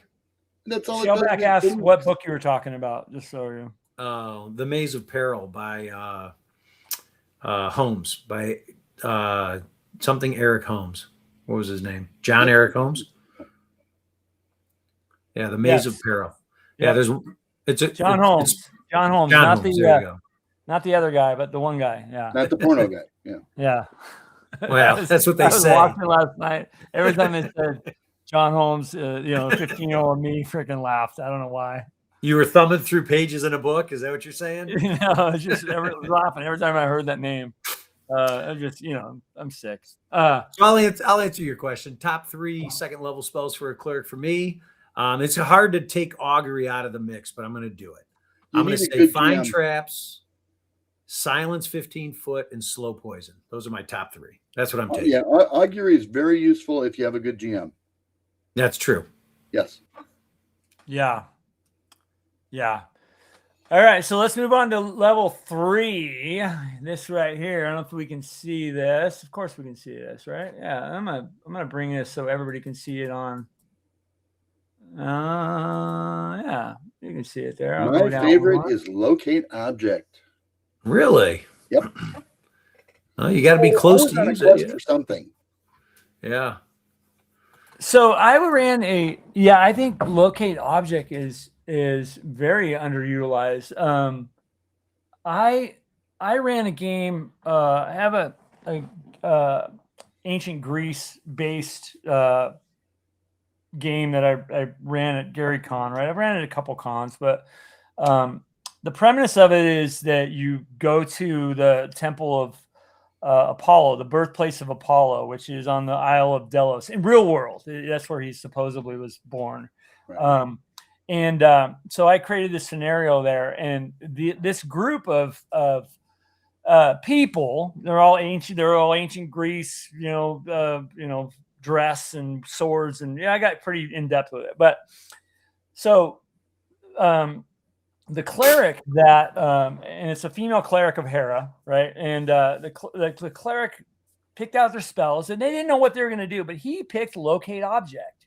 And then when he found out that, we're there for a certain object, he cast that, pinpointed it where it was in the dungeon, and they just followed the trail. Nice. It was the most ingenious it's use of a spell, because I think you have to, if I'm not mistaken, you have to have seen the object first or something like that. And familiarity. They had seen this object before, so he knew what he was looking for, just didn't know where it was. But if you have the right prayer bead, you can actually summon your deity and ask to get a vision of the object you want to locate. He won't let you use continual light, but he'll let you summon your deity on a weekly. Well, I know. I know. It's the worst thing that I ever allowed in the game was the fact that Chris Clark got a set of prayer beads as a magic item from some spoils, and lo and behold, you have to roll randomly to get what each bead is. I think he rolled 5 beads. Right. He rolled, this, that, and then one of the rolls was literally the ability to summon his deity. Why did I say deed? Deity. I just had to change the deed in my house. That's probably why. His deity had a 90% success rate without failure, or whatever they call it. I don't know what the exact wording is. Anytime. So you know what I do? Every time he does it, the deity is not happy that he's being called. So what happened last time that Chris Clark Terrior summoned your deity? He basically told me I was a carpetbagger and took away my experience. Because I guess he doesn't want to talk to his followers, you know. Wow. He said, okay. Well, it was the third time you called him, right? It was the third in a year. Angelo, I'm gonna whisper to you. Don't tell Chris, but here, I would take away the necklace next time. I offered to give him the necklace. I said, if it's a problem, I said, problem solved. Problem solved. You he know, can always get it I'll back. donate it to the church, and he didn't want it. Yeah. Donating it to the church. You know, but well, he was doing it. He was doing it for an actual really good deed. You know, and so Cuthbert said, "Okay, well, if you want something from me, I want something from you." And then so you guys had to do some kind of a quest, and then after it was over, you know, you summoned him again, and that didn't make him mad, but he's like, "Okay, well, this is going to cost you." And, and you're right. Maybe St. Cuthbert wouldn't do that to you, but the DM did. So there you go. I know that. Well, and the funny thing was, I never summoned him with personal gain in mind. It was always it was always party related. Yeah, you play a true lawful character. You think about the Mr. Lawful with chaotic tendencies. Oh, yeah. The other one on the third level list, by the way, Angelo, that it's the spell you want to get on a scroll from your church when you're there, because it almost never gets used. But when there's an opportunity for it, you wish you had one, and that's remove curse. Oh, absolutely. So remove curse is so good. Yeah. But if you had to choose 3, I mean, that third level list of spells, that's pretty solid.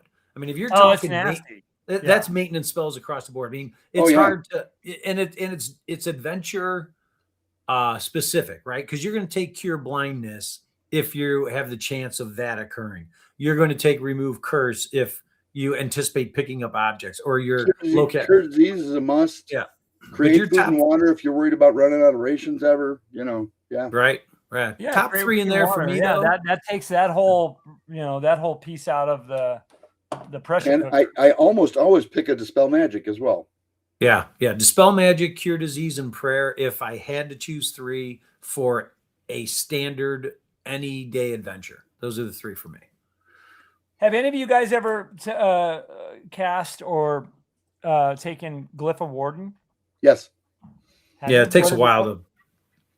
Takes a while. What was the scenario you used it on, or what? Remember when we were in the tower when we still had a dwarf in the party? Yeah. When everybody wants to sack out, you cast Glyph of Warding and you leave the glyphs around so that you know if somebody sneaks into the tower while you're trying to rest. Right. Yeah, that's a really good defensive spell. It doesn't just make a gong go off; it does things to these people trying to get in. So and it doesn't have to. Like, you can use it for, like, if you're resting, right? You're going to spend the night, you put it on a door, and then you just tell your party members what the word is, right? What the password is. So they say it and they pass through it, and it doesn't activate. Right. So it's a cool spell that can hang around for a long time. Well, what if they were downstairs in the bar and would never happen. Come back a little drunk, and they didn't think about, and they forgot the password. Time for and then you kill the dwarf. Yeah. Well, it's time for a new party. Yeah. It's time for you to pull that really dead scroll out. Too dumb to live. Right. So level 3 is a pretty. I mean, it's solid. Really. Animate that is strictly for your evil guys. You know. Yeah. Yeah, and that's a debatable one, Chris. Is I know my experience is most DMs with Animate Dead are like, you're of good alignment. You're not going to do it. And I would argue all day long, a skeleton and a zombie are neutral monsters. And if I were to raise one, right, or animate dead to help the party get out of the dungeon, help the party, fight evil, how is that a bad thing? You know what I'm saying? Because it's against the laws of nature. It's a completely unnatural thing. Yeah. Whereas most of the good stuff you do is just a hurry up version of things that would occur on their own anyway. Right. Yeah. I don't know. My jury's still out on that one. I don't know. We can take 2 hours. Yeah. From the guy who just wrote a module all about undead, right? Yeah, I get it. That's right. Yeah. Animate Dead's not for the players to have though. That is not written in. But the next module, the next Well, and I think you could get away with being a neutral cleric of some kind. And sure, Yeah. absolutely, yeah, absolutely, but not a good cleric. yeah. And again, DM discretion, right? Angelo throws a beholder at first level fighters, so So I wanted to show you guys something I got in the mail the other day from, well, a lot of people that are on here don't know this, but a guy that I was playing, his name was Eric Coe, and he played with, I think for the past 15 years maybe, was playing in my campaign, and really good guy, man. I really loved D&D. He's a great role player, and got very passionate, during the games. But he passed away last year, a sudden heart attack, and this is Eric. God bless him. He was such a good dude. Anyways, here's Eric. And well, his ex. he looks young. He looks young. Yeah. Dude. Yeah. So his ex-wife. Well, he left a son that was like 10, I think. Oof. Yeah, really. That's rough. Yeah, his son Eric. But anyways, not to be a downer here, but this long story short, we'll tie it together. Anyways, his ex-wife sent me a thank you card for going to the funeral and all that, and she sent it, but that's what this is from. And so his friend, because they're kind of clearing out, kind of sorting stuff, his friend found a lot of his characters and stuff from the and he said, "Do you want them?" I said, "Of course." Well, this was the type of player he was. So on this campaign that we had that went, I think this iteration was about, this character lasted about 8 years. He put him in a little binder, and the reason why I say this is he was a cleric of St. Cuthbert too, and it was Grim Gunducker. And for some reason, he really liked the Women's Divinity College. I don't know. There was a joke about it, but so this dude from Rebel, every time every single game, or when he decided to change his character, he made this folder. But the very first one is his first level character, and it was just really neat to kind of see the progression. And then here he is Here he is. Look at how crazy this campaign got. Okay, look at the stats on this dude. His armor class was -9. Wow. Fucking -9. I probably should cover my phone number. But where's my phone? Yeah. Frank? So cleric, I mean, look at the stats. He had a 19 wisdom from some stuff. Just look what he had on there, guys. The Mace of St. Cuthbert. It was a given artifact from St. Cuthbert to him, because they had a very specific thing they had to do in the Abyss. So he armed him with it. But this dude had a -9 armor class. It was just a walking tank, just destroying everything in its path. But he played it really well. But I just thought that was pretty neat. That it's pretty cool to see, like, to DM a long-term campaign. And see that, wow, this is the depth that your players are getting into. I do take notes. I mean, you send me your character sheet after every episode. I know all the notes for the campaign right here.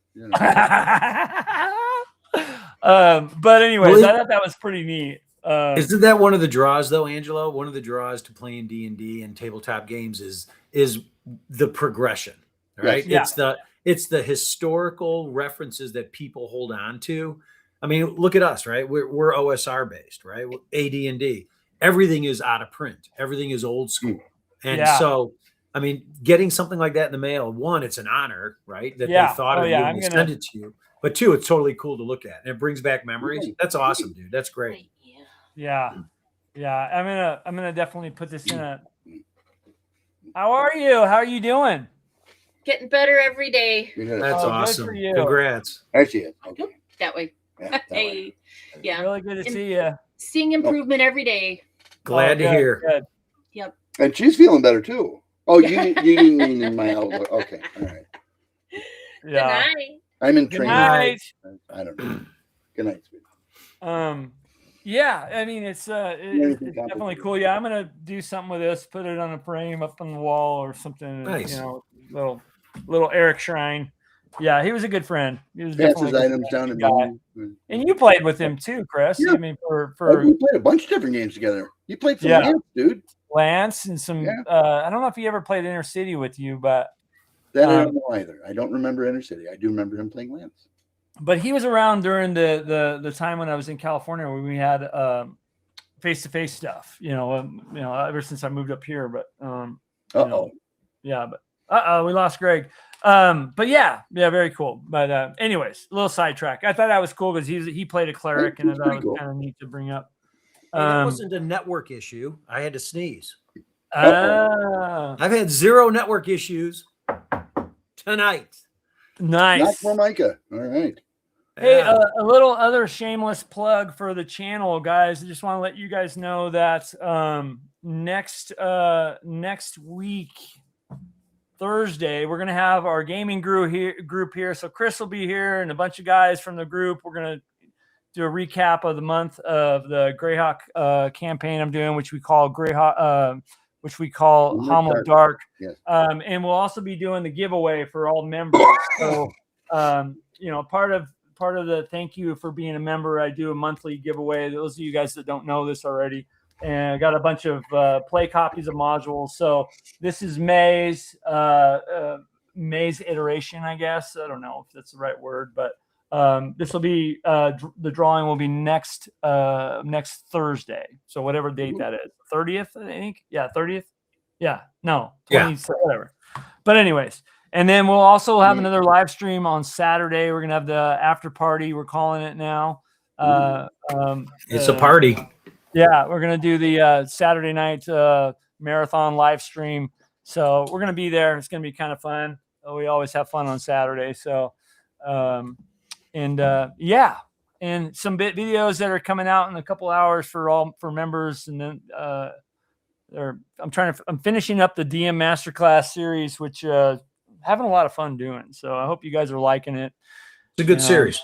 Yeah. So it's really, it's focused on, I want to kind of help some of the newer DMs that are asking questions. So this is kind of in response to that. And I'm a light prep DM, unlike Chris that wants to write 3 million pages and then send them to Gary, and Gary will add another 300.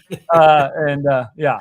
So, but anyway, so I just kind of have a formula where, hey, I'm going to show you how to just do it in 30 minutes. And now you can do a show about giving your deities goals. You see? No, right? I don't know. Oh, Chris.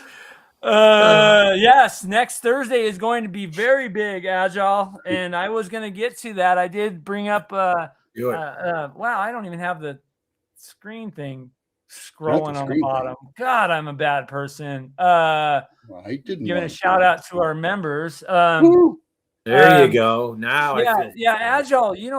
Good thing that you brought that up, because next Tuesday is the launch date for the consortium. Nice. And that is, let me bring it up. Everybody that is on here, if you do not know or don't know or do know or now know, you're going to now know that.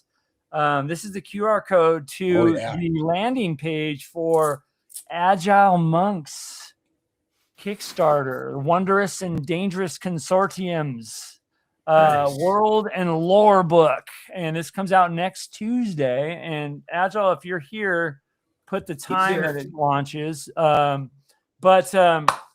Yeah, that's going to be next Tuesday. And I'm not sure, but we might be involved in a launch. I'm not totally sure. Agile and I are still trying to figure that out, but Tuesday. Blair Blur, our biggest supporter, biggest fan. We're her biggest fan, actually. Blair Blur, the one and only, is here. Welcome to the show. By the way, everybody, if you're going to be in North Texas, you will be able to meet the one and only Blair Blur, and you will be able to witness her first ever RPG session. It could be you as a DM. It's not going to be me because I'm only running Boot Hill. So we'll see what happens. It's not going to be me. Is she running the game? It won't be Chris. It was going to be Chris, actually. But yeah, so I just, yeah. So anyways, go on there, hit that QR code and go sign up for his Kickstarter. We're gonna pump that for a lot here. So yeah, secret organizations and yes, and the Illuminati.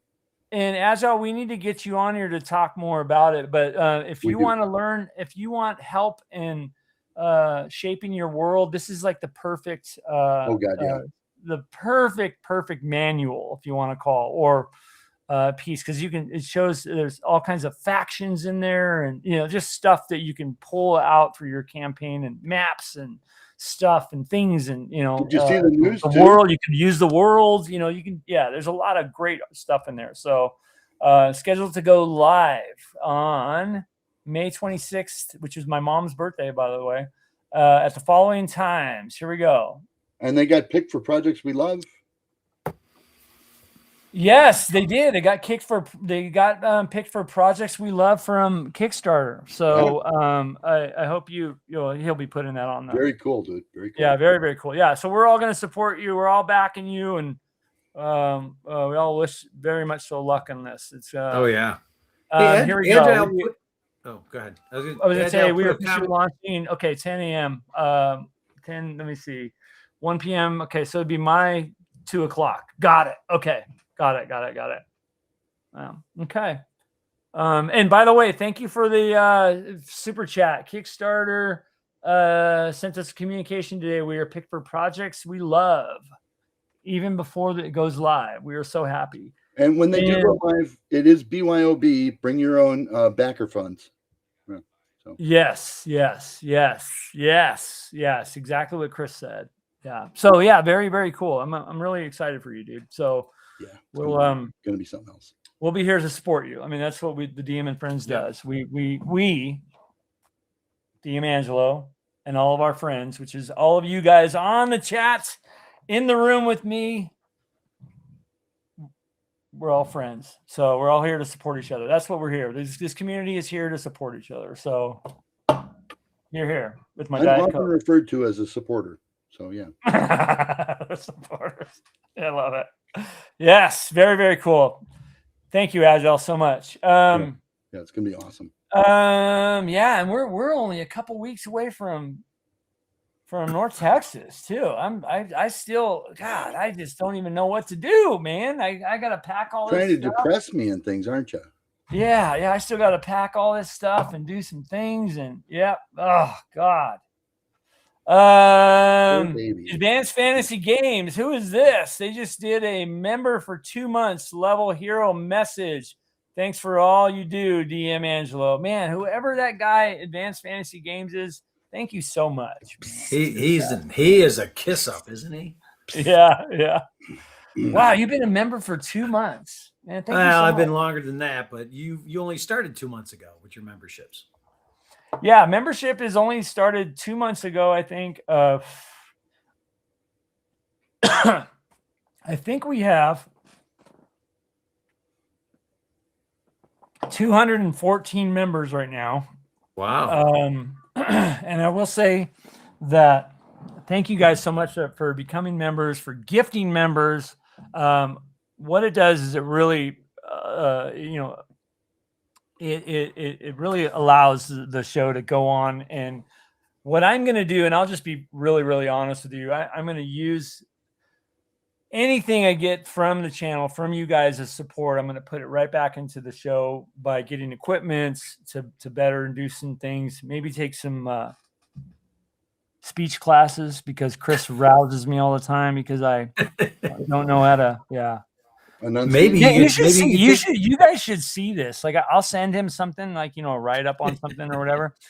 And that freaking dude, instead of being like Gary Gygax, where he's going to, add, 300 pages to Wolf Moon.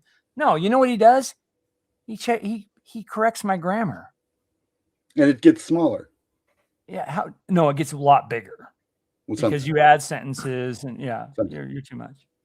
Anyways, I appreciate. I mean, I guess Chris is a writer, so I don't know. I mean, before you get past it, those people who don't refer to me as a supporter often refer to me as a member or an athletics. If you can't be an athlete, you can always be an athletic supporter. That's right. So here we go. Agile Monk says, member for 2 months, level 2 Lord message. By the way, yes, you are one of our Lord members, which is the 3rd tier in our membership, which thank you so much, Al. You've been that way since day one, which is really awesome. I appreciate your support. Thanks to all you do, Angelo, and thank you, Chris, for all you do to rib and joke at Angelo's expense. Well, that's what friends are for.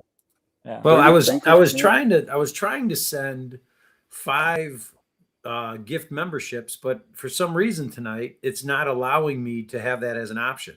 I can only do a super chat. I don't understand. No good here. I don't know if anyone. I think what that is do you have an iPhone? I do. Yeah, it's an iPhone thing. Oh, Agile said that earlier. I think, right? Isn't that you can't do membership gifting on iPhones yeah. Huh. Well, that's weird. Yeah. Somebody told me that. And that's iPhone? That's an interesting thing. Yeah. Yeah. Mine doesn't work. But I think thank you so much, Greg, for the it's pretty cool. Yeah. What I was gonna say is Agile posted up in an earlier comment. Remember we were talking about the necklace of prayer beads. He listed out like 5 or 6 modules that when I was reading it, it looks like they're in those modules. I didn't know that. I think there was one I ran across it, but I can't remember. So it was interesting to see that. So if you can find that again, I'm curious to write down those modules. I just posted it up there. All right, cool. And Mark, don't say that because somebody will bury me. Yeah. Necklace of prayer beads can be amazing thing to find. So in C2, okay, I just pulled that out too for last video I was doing. I2, U2, okay, really? In U2, huh? I got that right here. It is one of the most underrated items in the book, to be honest with you. It frankly is an artifact, but it's not. It could be, yes. Yes, it very well could be. Well, if you roll the correct bead, yeah. I mean, if you've got all cure beads on a necklace with 6 beads, oh my goodness.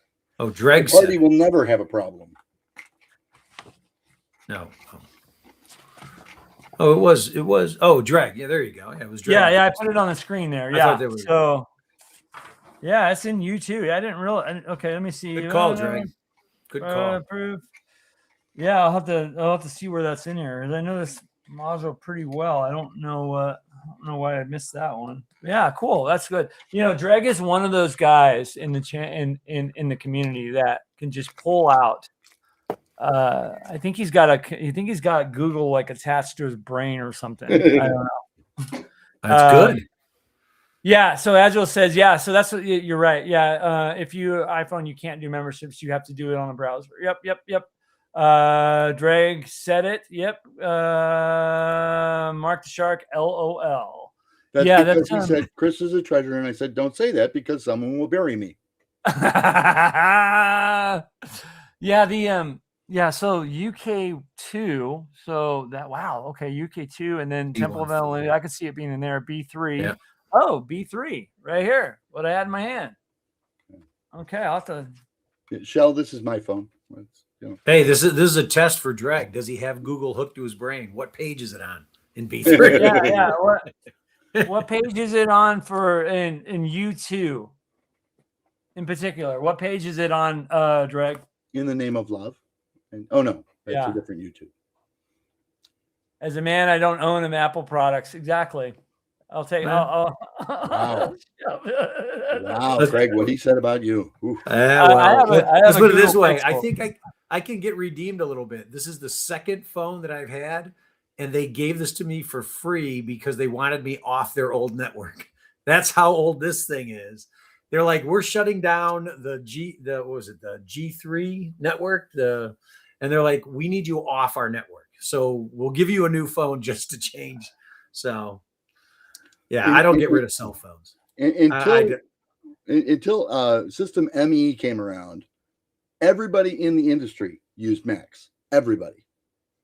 Once MT came around and you could start running reasonable software on IBM and IBM clones, that Macs slowly disappeared from there. I was one of those rare people that loved Windows ME. It was okay. And the thing is, it worked. Well, it worked.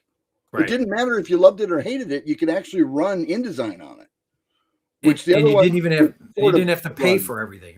Everything wasn't subscription costs. Right. Yeah. Yep. And I still have old Macs downstairs from back in the day because I just can't bear to part with them. But nobody wants to run System Point 9.2.0 or whatever it is. Yeah. Well, should we go back to the spell list? We could do the spell list, or we can try and see who in the audience knows what level title is missing in the player's handbook that you showed. Oh, I can tell you now. Don't shout it out, but I'm sure Greg knows it. He's probably got it memorized. Yeah, who's got the in the player's handbook? There's in certain versions there's a missing title. That's right. Level title, 5th level title. Yeah. What is it? Do you guys know? I do. I know. Without looking, I know. Someone in Dreg knows. Level 5. No, close. Dreg. That's not Google inspired. Well, it could be these days. You never know. Bad info. Anyone else? What is 5th level clerics level title? And it's missing in certain versions of the PHP. Deacon. I don't know. Nope. It's right between curate and canon.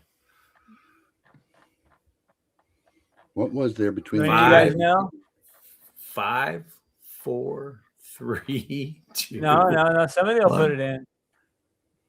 It's for cleric. Shoot. Dreg's like, shoot. Not shoot either. It's not shoot either. PHP, page 20. Missing level title. How is your Google food? And I think later versions they corrected it, didn't they? Someone corrected it somewhere. Priest. The only 3 versions I have of the player's handbook don't have it, except one I wrote it in, just so I'd always remember. I know. Well, there goes the resale. Hey, when you bring player copies to conventions and you leave them on the table, you can write in them. Yeah, this one right here doesn't have it either. This is right. Let me see what this is. This is nope, not Vicar. Dreg's guessing. His Google's off the hook. Yeah. I think I got a newer version of it. What page was that? 18? 20. 20. Not Vicar.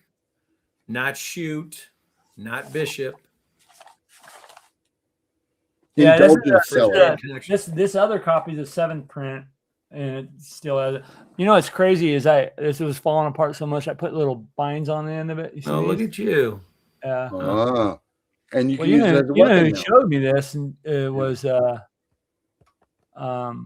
Eric, the guy I just showed you guys about. Yeah, I did that with a lot of picture framing. Normally. Nice. Yeah. So are you going to tell him, Angelo, or no? No, I want you to. You want me to? I don't know if I want to. Yeah, leave him hanging. All right, we'll leave him hanging. Let's go on to our next subject. See if they can, I want Dreg to figure it out. Yeah, so talk a little bit about another thing. Turning undead is another just crazy power. There's a great story attached to that. Yeah, there you go. Shellback Bow's got it.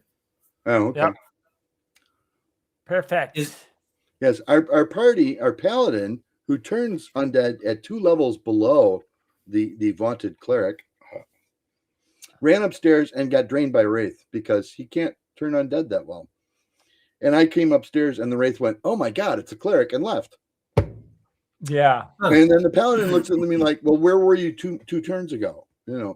Yeah, he got level drained twice. And I was like, healing the party, that was all wounded, Doing and, my like, job. dying and things, Right. Well, he pulled a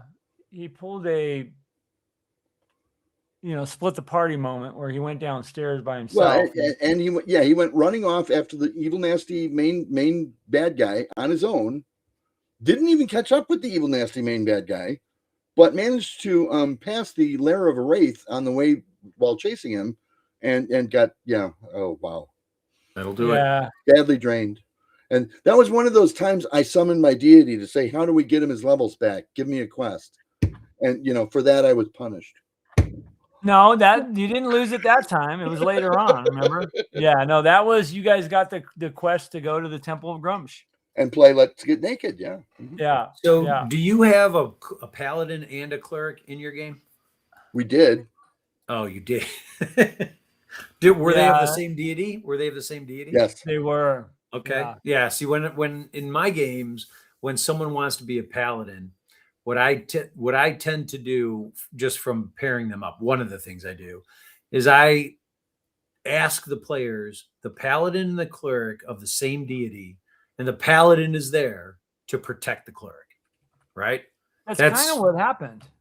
Yeah. Wouldn't that make sense? And I deferred to the paladin as kind of almost a servant master relationship because, oh my God, it's a paladin, yeah. Well, he was all about kind of protecting you, if you remember. Now he wasn't a pure paladin, right? He wasn't out of the player's handbook, right? He was out of the plethora of paladins, issue 106. I talk about it all the time. This one right here, he was a lawful neutral paladin, which fits really well for St. Cuthbert, right? It really, really does. But so he doesn't have turn undead. He doesn't have healing. Right. He's got a bunch of OP powers, to be honest with you. Right. Well, he had look what Agile. Oh man, wait a minute. Whoa, wait a minute. Look what Agile just did. Oh, Agile. Thank you so much, my friend. Agile just gifted 5 members. Cow. 0 level members. So I'll go through the list of people. Thank you, Agile. I appreciate it. It's awesome. ICLI3X received 1. Omni Jacko, Smithy, Dave Webb, and the anti 9tail. Yeah, I won't say it. Thank you so much, dude. I really appreciate your guys' support. I really do. I mean, look. And Boombatius. I'm touched. Seriously. I'm very touched. I love you guys. And I love, I probably don't love. Yeah, well. Yeah, I do. I mean, I'm one of those guys. You know what I mean? Not those guys, but I'm one of those guys. For a minute, I value friendship, and I really do. And I think you guys are the best, man. Thank you so much. I have a question. I thought we were in India because holy cow, Yeah.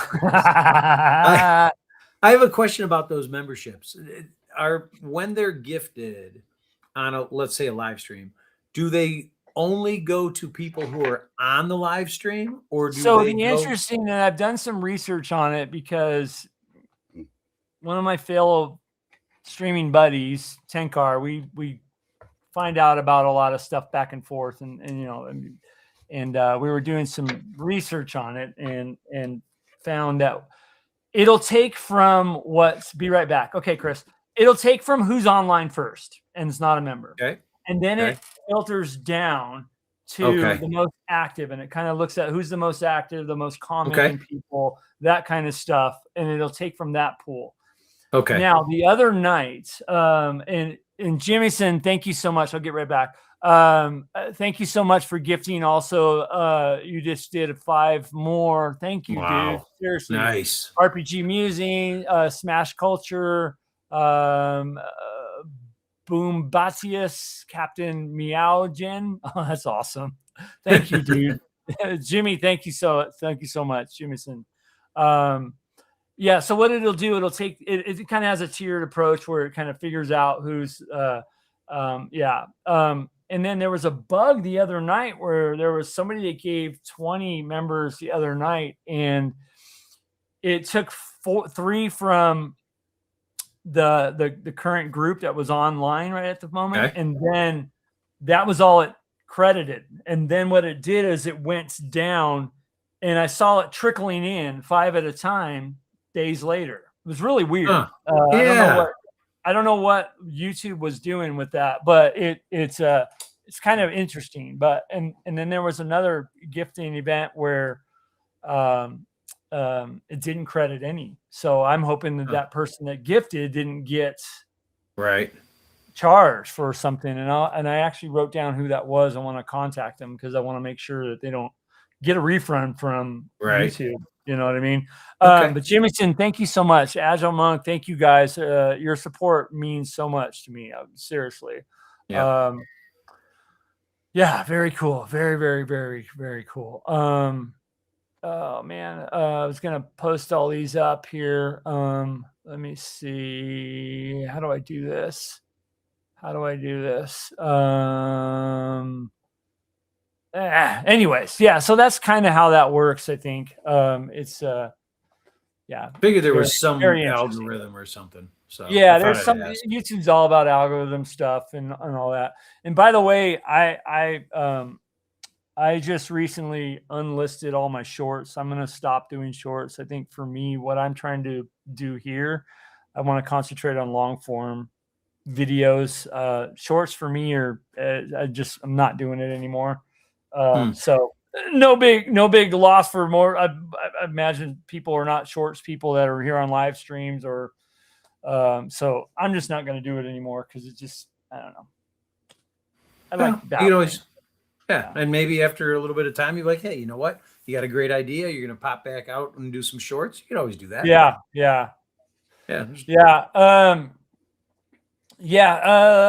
But yeah, thank you, Agile and Jimison. So I really appreciate that. A couple good comments in here. 107 VRO. Look at what makes sense.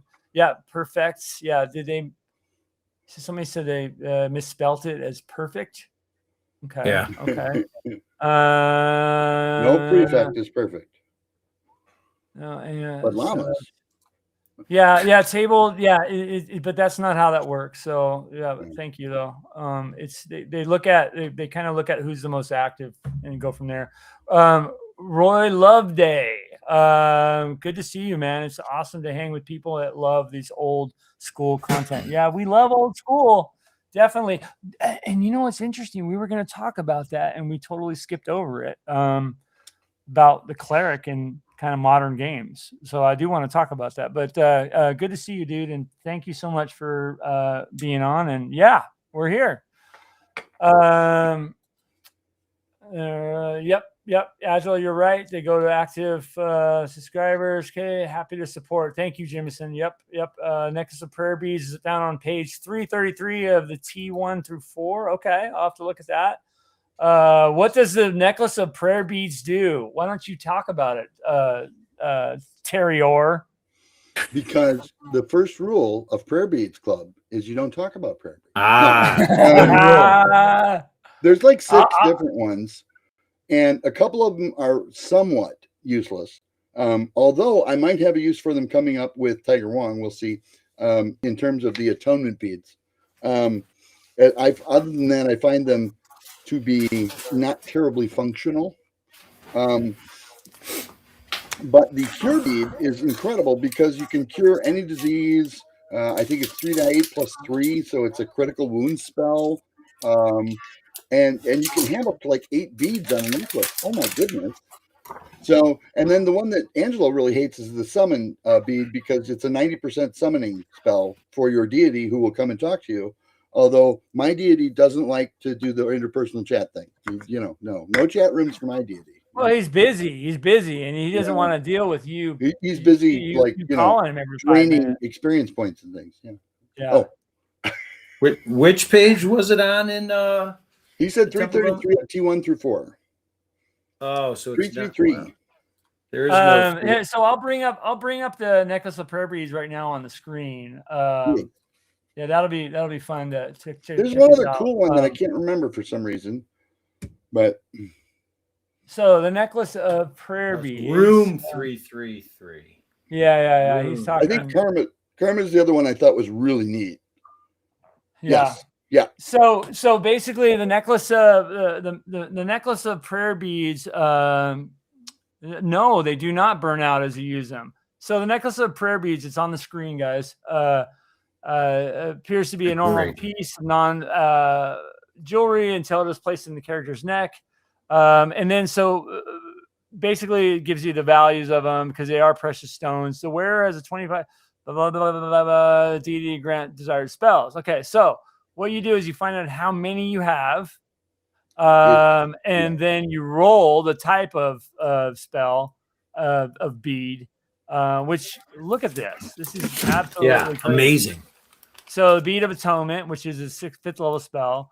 Bead of blessing, like a bless spell. Which is decent. Right? Curing. So that's the curing one, which he was just talking about. Yep. Bead of karma, which I don't think you got this one. I did not. Bead of summons. Look at this is the most amazing one right here. Look at that. Call your cleric's deity 90% probability to come with him or material form, but it better be for a good reason. You see that, Chris? It better be for a good reason. His copy doesn't have that in there. Certainly a selfless reason. Yeah. But evidently wasn't good enough. So that's a great item. Is also pretty cool, but you really can't get far enough. You can get like a mile and a half, but that's about it. RPG Musings. Yes, you got a gifted membership from Jimmyson, I think. Thank you so much. And it's a 30-day free membership for you. So welcome to the channel. And thank you so much for the gift of that. And Shellback, you can use them once a day is the thing, but they regenerate for the next day. Yeah. Let me bring this over. I think I gotta can you guys see it? No, it's not coming over. We're on big picture screen. Oh man. Now huge. Here we go. Look at this. Right. All right, that's better. And then the bead of wind walking, which I don't think you got one of those either. But I have it on a scroll, but I haven't used it yet. So each bead right here, it says, can be used but once a day. If the cleric summons his or her deity, the deity will take the necklace as least punishment. What? Yeah. Whoa. I didn't read that. I offered it because I read this. What the hell? I'm just saying. For vain purposes. And you've never done anything vain. It's always been for the help of the group. And the function of each bead is known only when the bead is grasped and a commune spell is used. Whoa, we didn't do that. All powers of the special beads will be lost if they're removed from the necklace. So don't pull the beads off the necklace. I've kept them away from the kids. It's, Remember those candy necklaces as kids you get? Yes. Those are delicious. Okay. I remember candy cigarettes, for God's sake. Oh yeah, those are awesome. RPG musing. Once per day for that power. It's almost broken. So that's why I figured it's a minor artifact, in my opinion. It really is more than a minor artifact. It's when you gave it to me, I warned you. I told you, "Are you sure you wanted to give that to me?" And you were, "Oh yeah, it's fine." Dude, you know that I roll magic items at the moment. I roll morale at the moment. I roll reaction at the moment. When you guys meet somebody or hire somebody, I roll loyalty right then and there. I have a ring of spell storing. I don't pre-roll stuff because I want to find out when you guys do. So that's fun. Yeah, I let the dice tell the story, man. So see, all of the treasures in the entire Wolfman series all predetermined. Some of them, the really cool ones, designed by Greg. Exactly. Yeah. Woo! The necklace has 40. Yes, you're totally right, Angelo. Yeah, it has 40 1d4 plus 2 magic beads made. And also has many non-magical beads made. Yeah. And so the value of it could be through the roof. And there could be some that are the one that are magical, and there could be some that are just jewels, right? Is that what But if you take even just the jewel ones off, the whole necklace comes apart. So right. Oh, really? Yeah. So next session, by the way, you guys, next Wednesday, because our the campaign I'm running is every Wednesday night. This is going to be episode number 100, milestone for it. It's going to be our And so there's going to be extra 100th experience granted. episode for the awesome, Hommlet dude. Dark campaign. Usually for milestones, the DM does something very special, like, you know, throws a 2-headed beholder at the group. Yeah. So, yeah, that's kind of cool, I think. I don't know. What was And that? that was the necklace of prayer beads being taken away next. Take it away from So you have these two beholders that have their bottoms stuck together, and they're constantly fighting for which direction wants to levitate, you know, and so they attack each other. There you go. Angelo, it's me, the old guy whose group has over 200 years combined of experience. Just saying hi. All right. Oh, okay. Yeah, dude. Thanks for jumping on. Yeah, I wonder if we should tally up the age of all of us in our camp, because there's 8 of us in the Wednesday, and see how much years. 47 years playing for me. So there you go. Yeah, well, you're old. So I am. It's true. yeah, you're gonna tip the scales for us. Personally, I recommend you eat the bees, and then you could eliminate them from your body so you didn't need them. Oh my god. We're losing Greg. I know what's going on. Yeah. Let the beholder entered the room. I swallowed the beads to preserve them, and I now feel the need to expunge them. Yeah. And with beholder for head. Yeah, that's a good one. Howdy, buddy. Yeah. Awesome, man. You can use my 52 years, Angelo. Yeah. You can use my 52 years. Yeah. Wow. Don't kill the lowly first level paladin. Oh yeah, we do have a new paladin in the group, and I did start him at first, which is probably horrible of me. He'll be 5th level in no time, riding the coattails of everybody. So I did want to talk about, you know, the cleric. I was going to bring up the turning tables, but I think this is a better subject. So the interesting, I mean, if you think about it, when we play old school, right? When we play AD&D, when we play BX, when we play OD&D, when we play anything with that old school flavor, I think it's a common thing. Like, you know, when you're putting the party together in session 0 and everybody's, you know, shoot, we need this, that. I never, ever have heard we don't need a cleric. Right. Do you know what I mean? I think that's that class that, there's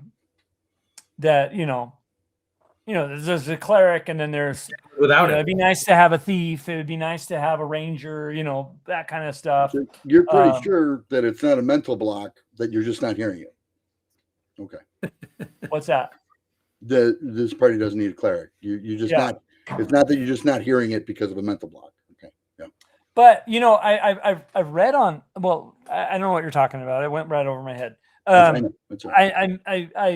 I've seen on a lot of forums and especially on Reddit, which I try not to go on because it's so toxic over there sometimes.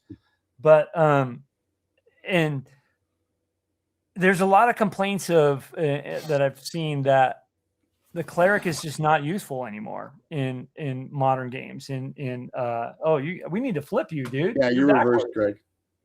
I'm bass backwards. There you go. Look at that. Advanced Fantasy Games. By the way, that should lead into a segment that I want to talk about, but we'll finish this one first. Okay. Did you enjoy that? Yeah, I did enjoy that. It was backwards, dude. I'm surprised. Angelo asked for it. Yeah. I'm surprised you stand up and Chris show me your didn't shirt. cast him It was backwards. How dare you? Bass backwards. I gotta show you guys something too. But you know, with the ability for players to heal themselves, you know, the short rest and everybody gets their hit points back, and you know, all that stuff. Is the cleric still useful in, like, I'm just going to say it, 5th edition? Is it useful? I couldn't tell you. Because I've heard a lot where people are saying, why would you take a cleric? Take some crazy spell casting, mixed martial artist, this and that, you know, with 50,000, you know, with the swinging from the chandelier feat. You know what I mean? So, what do you guys think about that? What I know of 5th edition, you could put in a very small box. Yeah. Okay. What do you guys in the audience, the comments here say about that? Blair, see you later. She says, "Hang gang, sorry to not be present. My workday will resume in 8 hours. I'm off to the shower and bed. I love you. Ask. I hope your night is fabulous." All right. Well, Hey, see you later, Blair. Blair. Thanks for joining. You too, Miss Blair. Yep. Yeah. So, I firmly believe in clerics being in the game and within the party. Yes. Yeah, I know everybody's going to say they hate 5th. I know we're old school here, but I think that's kind of a big problem for modern clerics because I just hear it a lot. You know what I mean? Well, I know in 5th edition, everybody wants to be the hero, right, of a given encounter or whatever the case might be. And I'm sorry, if you're an earlier edition cleric, you're never the hero, or you shouldn't be. Right. Yeah. That's the role you're given. Is you're the support guy, you're the den mother, and either accept it or run a different character. Yeah. Well, clerics, they like we said earlier, clerics are very I mean, they're utility, man. They're the healer. They could be a frontline fighter. I mean, they have 8 hit die, 8 D8 hit. In Plate and BX, shield. they only need in BX. I can start with plate mail because plate mail is only 40 gold in BX. You know what I mean? Like, think about it. They're not casting spells, and then with that high dex, with that high wisdom, they're casting multiple spells in AD&D. So they're hardcore, man. I just don't like somebody said in the comments here with the multiple spell casting, the ability to heal yourself if you're not a cleric. What's the use of them? So yeah, I was just wondering. Yeah. And Greg probably would know because he's a 5e guy. And you made him back. And I just banished him. Yeah. You did. With the finger of death. Level spell. Oh. Yeah, actually, real quick, let me answer Angelo. Angelo, I saw your comment. I'll get a hold of you about the shirt. Uh-oh. He's getting his hat on. Here we go. Now that's a good looking lid. Where do I get one of those cool hats? Well, I am thinking about doing some stuff for a lot of us on here, so there might be a shipment coming, and we'll figure that out. I will be bringing some of these to North Texas though, which Chris won't be going to, so nor will Greg. But anyways, yeah, I mean, I just thought that was kind of an interesting. I wish I would have saved the comment that I saw on Reddit about it, but yeah. Anyways, seriously, I think that's the drawback though for 5th edition is you don't really get to be the hero. You have to be somebody who's there to save the party, but not be the hero of the encounter, the hero of the quest, the hero of the adventure. Yeah, but isn't 5th edition designed around though? They're all heroes, right? Every player character has, you get extra dice, you get extra abilities, and for some it works, but I like the death waiting around every corner. That I like. Yeah. Anaria says in 2E they're essential. We don't do. Yeah, I mean, a lot of us probably have played or don't play. I mean, I'm just making an observation. I enjoy playing. I do, but I don't play clerics in 5e. Yeah, I haven't either, and I've only, to be honest with you, haven't played much 5e. Nor I'm a 1st edition person, so this is my game. This is really kind of what I play, but and what I run. But and you guys are all 1E players too. Yeah, I just think that's kind of weird because we used to form our groups around the cleric, and the cleric was, I mean, just an essential part. In old school play, it was very cooperative. It wasn't about this person over here needed to be the most powerful. Sure, you had players like that kind of broke the norm, but generally the groups I ran, it's a very cooperative, like, okay, he's got his role, who's the mapper in the group, who's the caller, who's going to be the healer, who's going to be the frontline fighter, who's going to be the range guy. Very kind of, we got to figure this out, or we're going to die. You know what I mean? Right. Like, do we have enough torches? Do we have enough this, that, that kind of stuff? But I think there was a shift, and I don't know what version that kind of shifted, where now it's not about the group. It's more about what this character's, because I have an 85-page backstory, boom, boom, boom. What is, I'm really developing this. I don't care about these guys, and the system, hold on, Chris, the system's kind of designed for that, because now this fighter, spellcaster, thief, magic user, assassin that's got all these feats or whatever and whatever over here doesn't really need a cleric, because all I need to do is rest for a half hour and I'm back at full hit points. You know what I mean? That kind of stuff. 4E was like that, if you guys remember. You know what I mean? Yeah. Right. In your first edition parties, when you have somebody that wants to be that standout hero, do you find that they often rage quit? So stupid. Hey. I always, hey, Jimison, see you later, dude. And by the way, thank you again. I see you're leaving, and early flights. Where are you going, man? Let's see if we can keep him around longer and tell us where he's going. Speaking of early, I have an early flight tomorrow. First time I had to get up before 6. I'm retired. Catch you tomorrow. Okay. Hi, Jimison. So tell us all about it. Tell us all about it. Yeah. Hey, by the way, Jimison, I wanted your opinion on something after you tell us where you're flying to.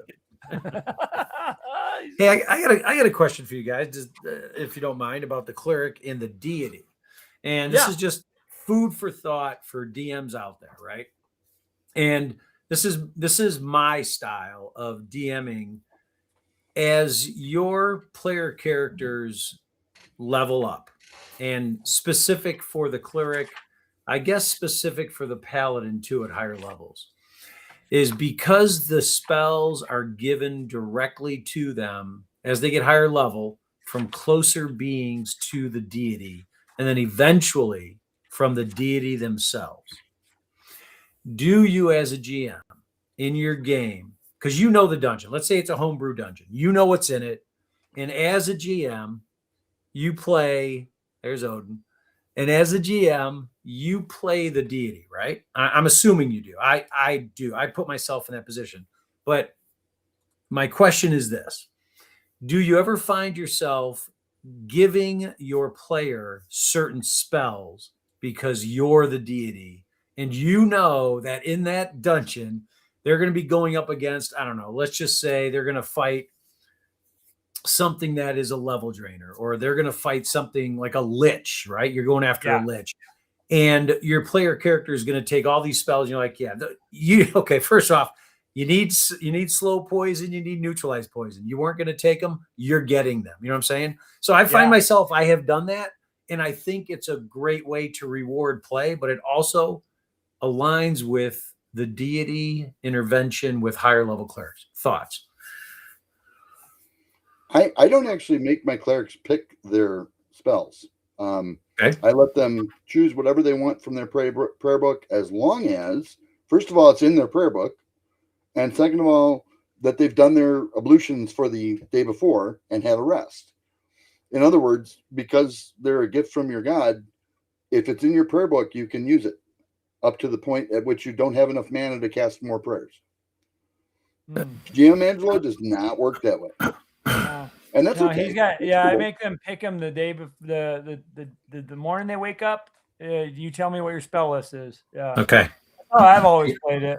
I mean, so Chris, if I'm hearing maybe that's wrong. I don't know.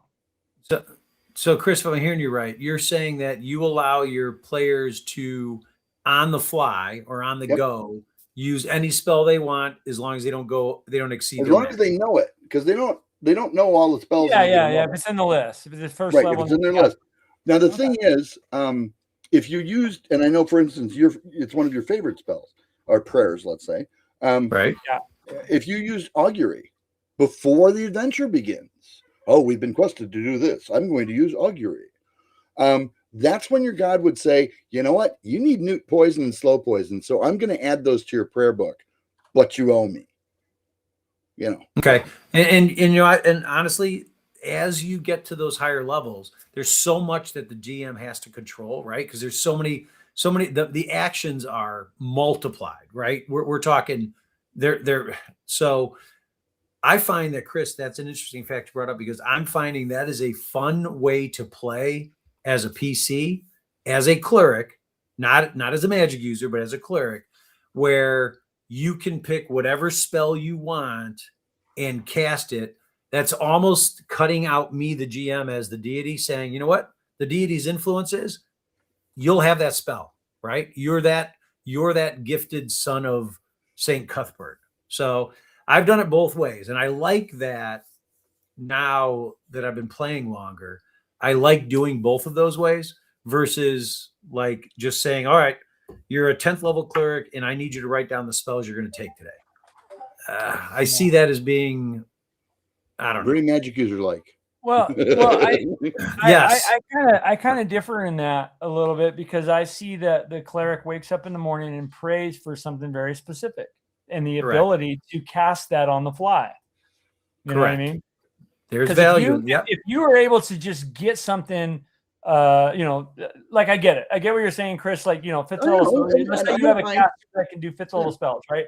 Fifth level spells, you're almost directly talking to your deity, right? I think, is that fifth level, or is it an fifth level spell? Fifth level spells, you have the intermediary. That is, it's like intermediate. Okay.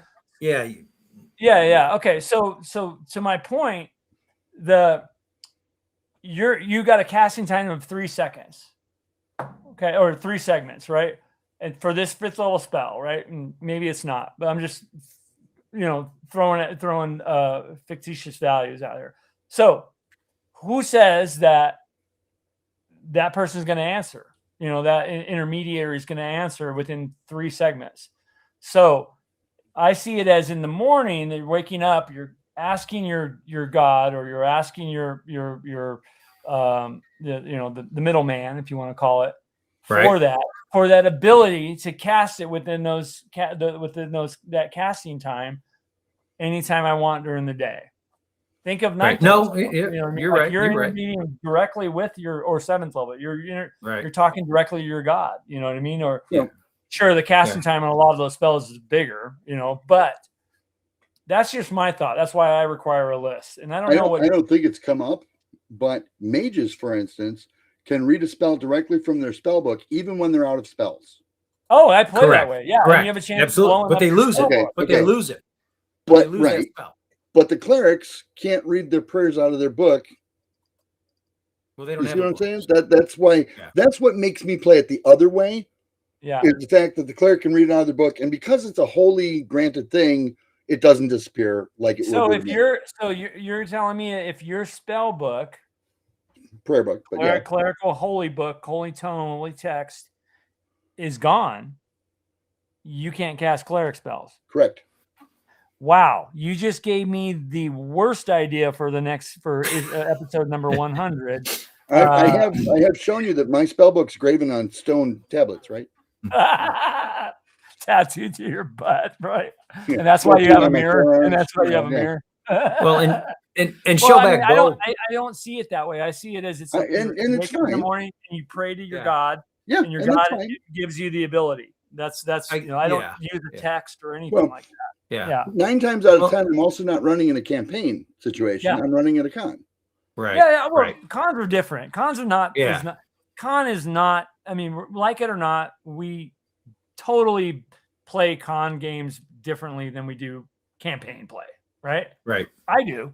Well, I do because I'm the GM. I don't worry about this, and this. The technical things that we talk about during our crunchy campaign.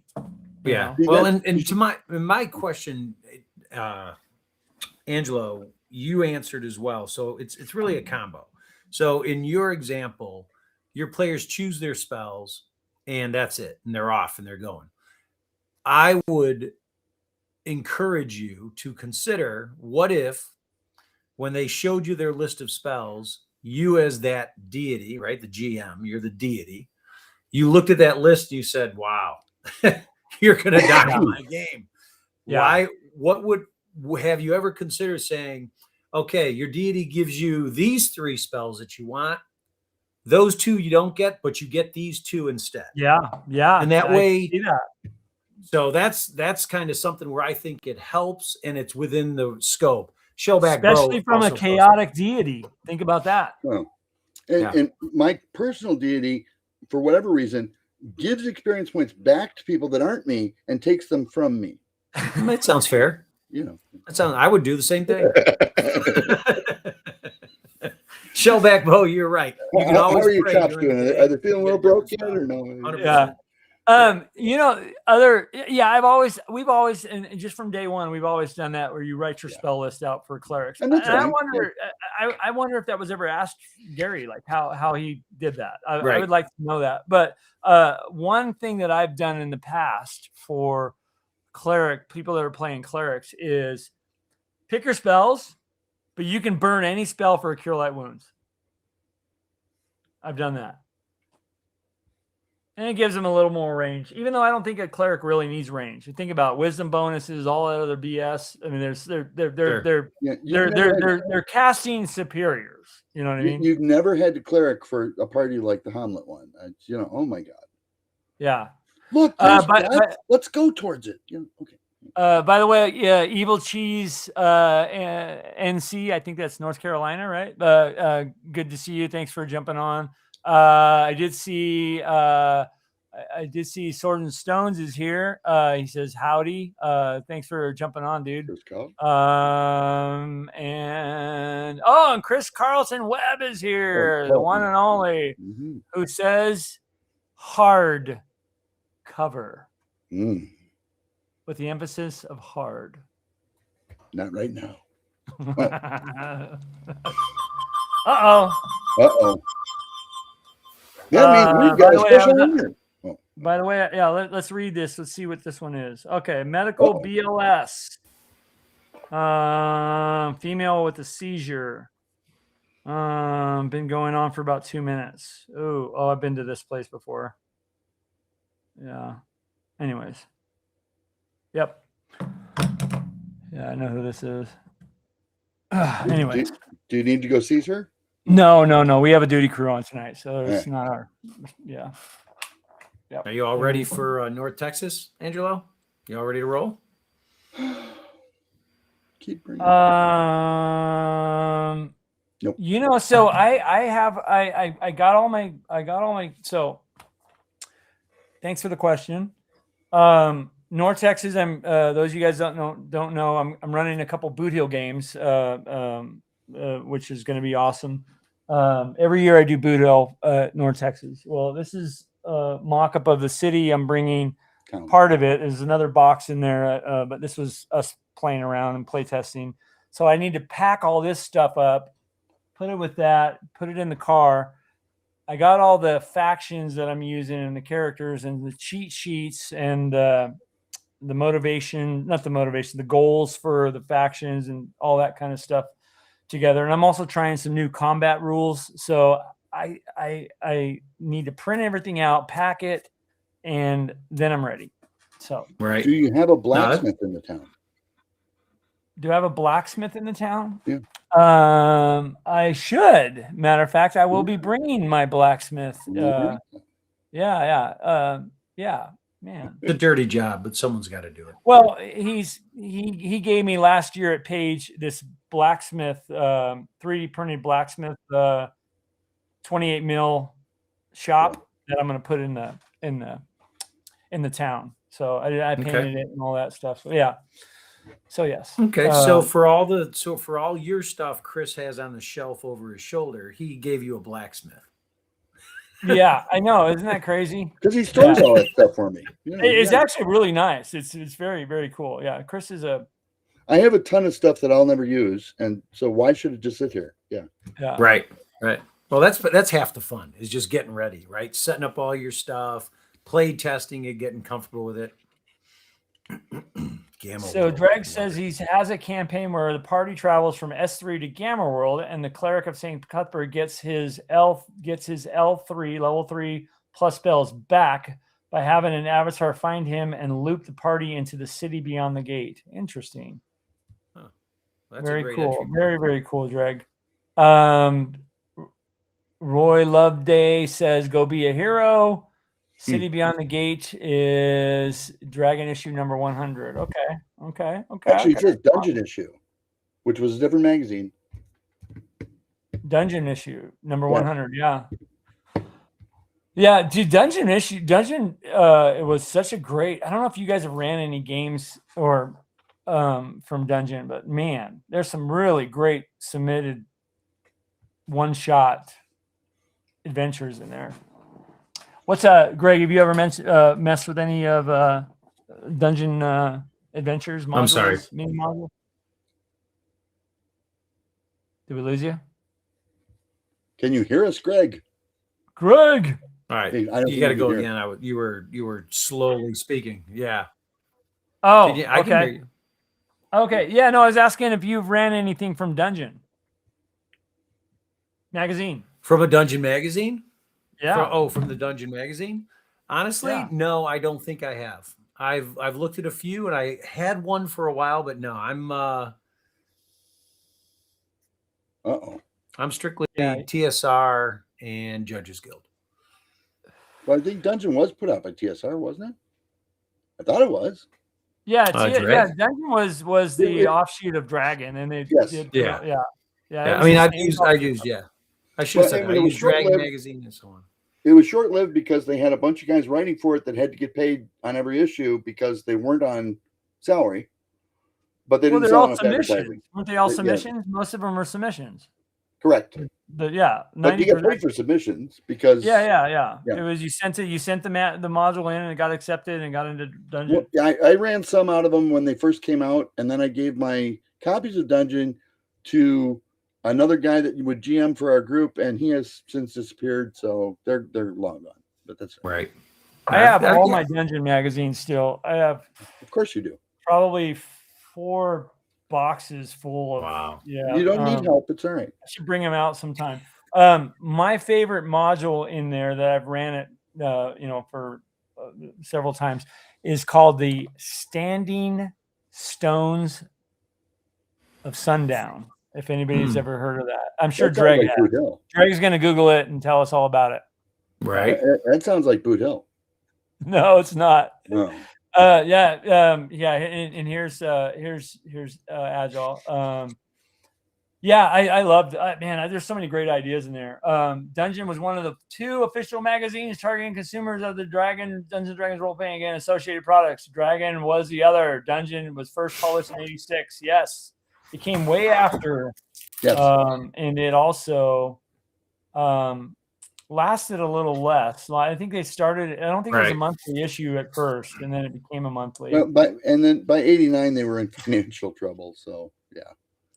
The Lowdown of Highport. I think that was set in Greyhawk, wasn't it, Greg? In Highport. I don't know. Highport was. I think I remember that one. Yeah, there was a lot of really cool ones in there. All the college guys loved Highport. I'm not sure why. Well, you guys are in so they're heading in the campaign. They're heading back to Highport because that's the only way out of that area and back to where you guys need to go. The real reason, I mean, it was the same reason that High Street in the Champaign-Urbana campus, they never had signs for. They would disappear overnight when they put up. Yeah, that was Agile. In 2008. Dungeon went to online. Widely read sister. Yeah, they went online only. And around that time, because I think that 2008 was when. Wasn't 2008 when 4E came out? Was it in there? Yeah. Yeah. And kind of right before that, they were doing those adventure arcs. What do they call them? So many of them where they did the arcs. I think they call them adventure arcs. Continuation, yeah.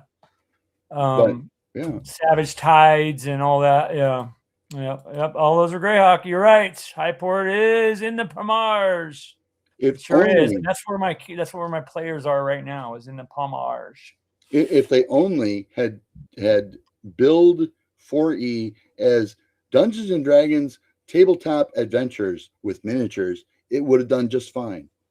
Yeah. But they instead wanted it to be this replacement for 3 because, oh, we got to get the horse back in the barn. No. Yeah. Because it was a good miniatures game. I enjoyed 4 as a miniatures game. Yeah. I think it was just it was way too on rails for me. Well, the other thing that was funny to me was that HeroClix came out right around the same time, and they got it right and made a huge bunch of money. and yeah, unfortunately, 4E kind of floundered a little bit. Yeah.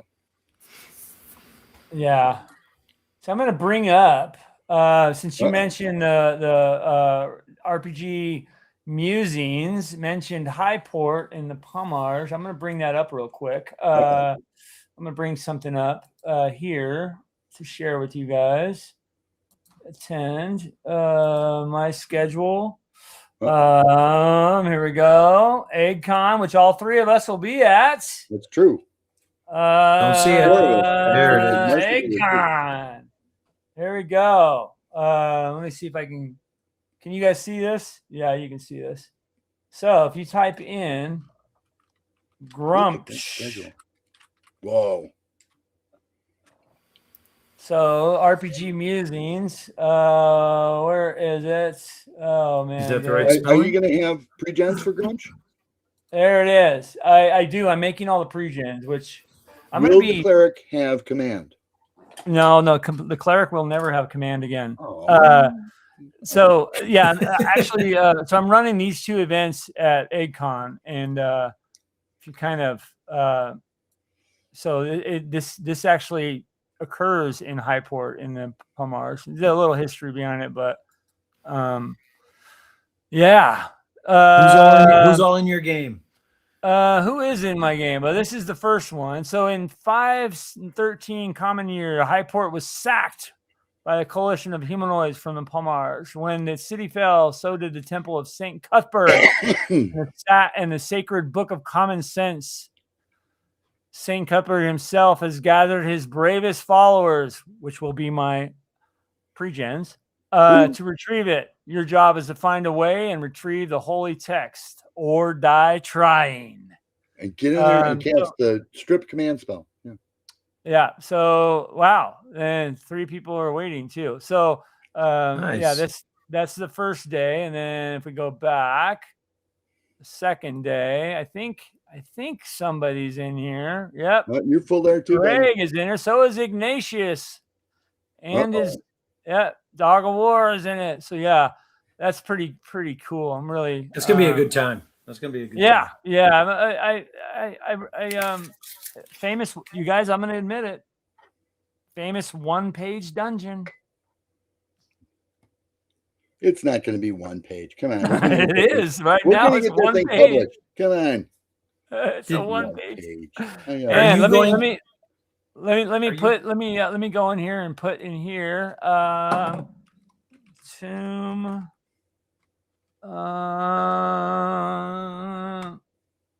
Lost. Tomb of really bad undead things. No. There it is. and look at this one. Oh, wait a minute. What the heck? Look at the attendees of this one. So this is located in the Forgotten Cemetery. Sits in an abandoned mausoleum. Once a grand and majestic tomb, this location has succumbed to rot and decay. With a collapsed roof, broken headstones, and hidden decades of neglect, a new evil has taken up residence, and you have stumbled upon the resting place. Be it luck or misfortune, something sinister awaits your party of adventurers. Terrain minis and all the stuff that takes you away from theater of the mind. Jesus, Greg. Okay, here we go. Greg. Oh, let me do this right here. So, so yeah, look at this. Dog of War. Okay. Jamie Lawrence. I recognize that name, of course. Yeah. Bruce Gulkey. Yeah. Yeah. And Blair Blur. You got And it. me. I need to change my name. Why? I shouldn't be out showing you guys my real last name. What the heck? We got your phone Now- number and your last name. I know you guys got my phone around my last name tonight. So yeah, I'm really looking forward to EggCon, by the way. Dibs on his social. And Chris, you what was it? How do you the all there we go. Olgrond, Algrond. Algrond. Unless Yeah. you Chris, want have like to 8 look up names? the inner city one. Yeah, and so I'm gonna go to this. This is part of your Castle Wolf Moon, right? Correct. And so this guy is another. We're looking at sold out events here. I mean, Yep. my 2 events are sold out. GM Greg's event is sold out. These are sold out from Chris. I run a few more people Wow, than look you at do. this. Yeah, you're sold out pretty quick too. So, and I think I'm overlapped on you. I can't get into any. Yeah, I had a Aw. challenge with that one too. Yeah. I'll But take pictures so for you. the Let you know All if you City of Dwarves, the local thieves guild, has some problem getting a magically locked door beneath the Halberg to open. Halberg? Yeah. Yeah. But the mage made short work of it, which lay beyond surprise everyone. The dwarven city of vast proportion. It appears deserted and it's dark in there. But it looks like this was the direction taken by the group of that kidnapped the princess you're supposed to rescue.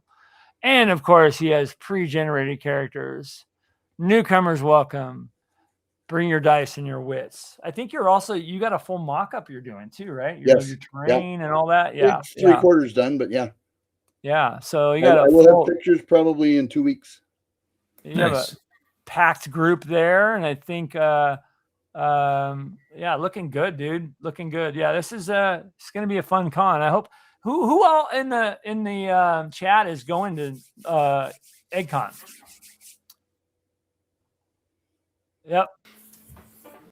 Yep, you are right, Agile Monk. Highport is a city on the northern coast of the Pomars, the former capital. Yes, and that's exactly how I play it too. And my current campaign, they're heading back there after leaving there and causing a bunch of mayhem. So it probably is going to be pretty tough. Yeah, for we you guys. kind of burned the temple to the ground. Yeah, they burned well. Kinda. Yeah. So who's all going to EggCon, guys? Anybody? Okay, we are. Yeah, we're going. Yeah. So, all right, you guys. You didn't want to advertise the ranch for me? Oh, you want to bring that up? Yeah, I can do that. I just thought that's the really fun one, because it occurs in a brothel. I thought we were just bringing up D&D games, stuff. but yeah. Well, no, Oh. I'm not Hey, asking Chris. you to bring up my land stuff. I'm a little. Chris, I run a few events. Yeah. Talking about the brothel, one of my characters in my campaign that I run for Greyhawk, he's a magic user and he has an 8 constitution. So part of his backstory is he spent too much time in the Turkish bathhouses and the brothels in Greyhawk. That's why he has an 8 constitution. So when he casts Identify, he has to sleep for a day. Wow. So yeah, so there's and you have spots open too. So anybody that wants to play in a Chris Clark game, there's some spots open. I might jump in Thursday at man. I think it's on Sunday too, but this is Inner City. Okay, Yes. this is Inner City. Yeah. And you've told me about this one. So an escort service known to insiders as the Ranch has been stealing customers from the honest, hardworking service providers that work for your good friend, the God Poppy. The God Poppy, yeah. The God Poppy. Your friend has had some difficulty locating the establishment, and it's truly beginning. And it's truly beginning to impact both his businesses and his reputation. If you could manage to locate this ranch and cause them to cease operations, he would find some way to return the favor. So very cool. So yeah, you got a couple that you're running here too. You got some empty spots. So anybody, be warned, it is that kind of ranch. Yes. And they don't raise rabbits. So yeah. It's that kind of ranch. But I do have a full 3-dimensional version of the ranch, 2 stories tall, complete with a mini casino and bar. and buffet. You got to have a buffet at a ranch. Got to have a buffet. Yeah.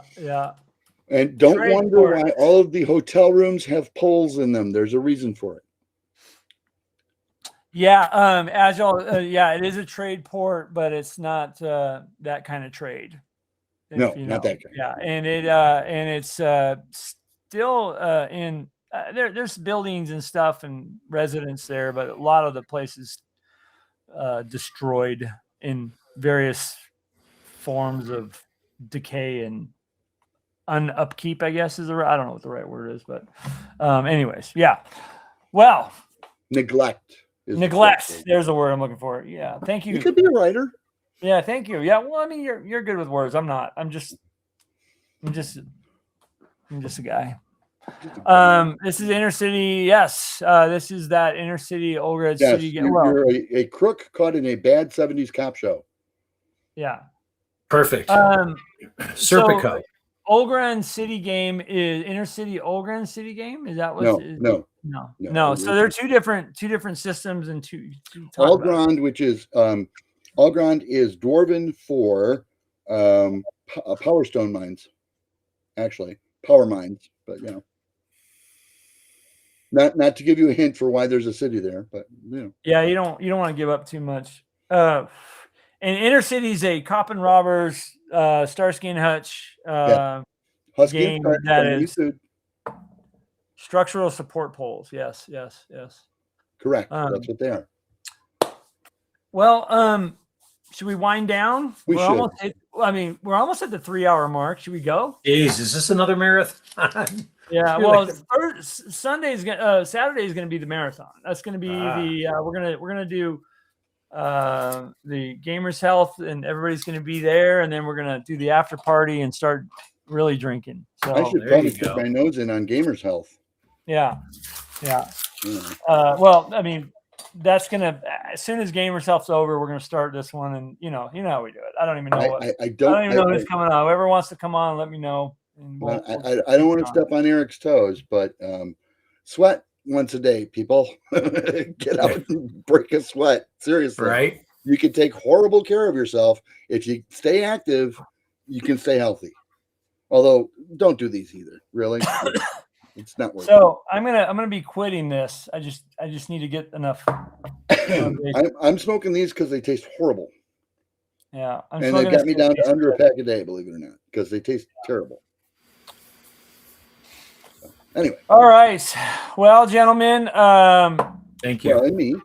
Agile does say love and blessings to you all. This community makes a difference.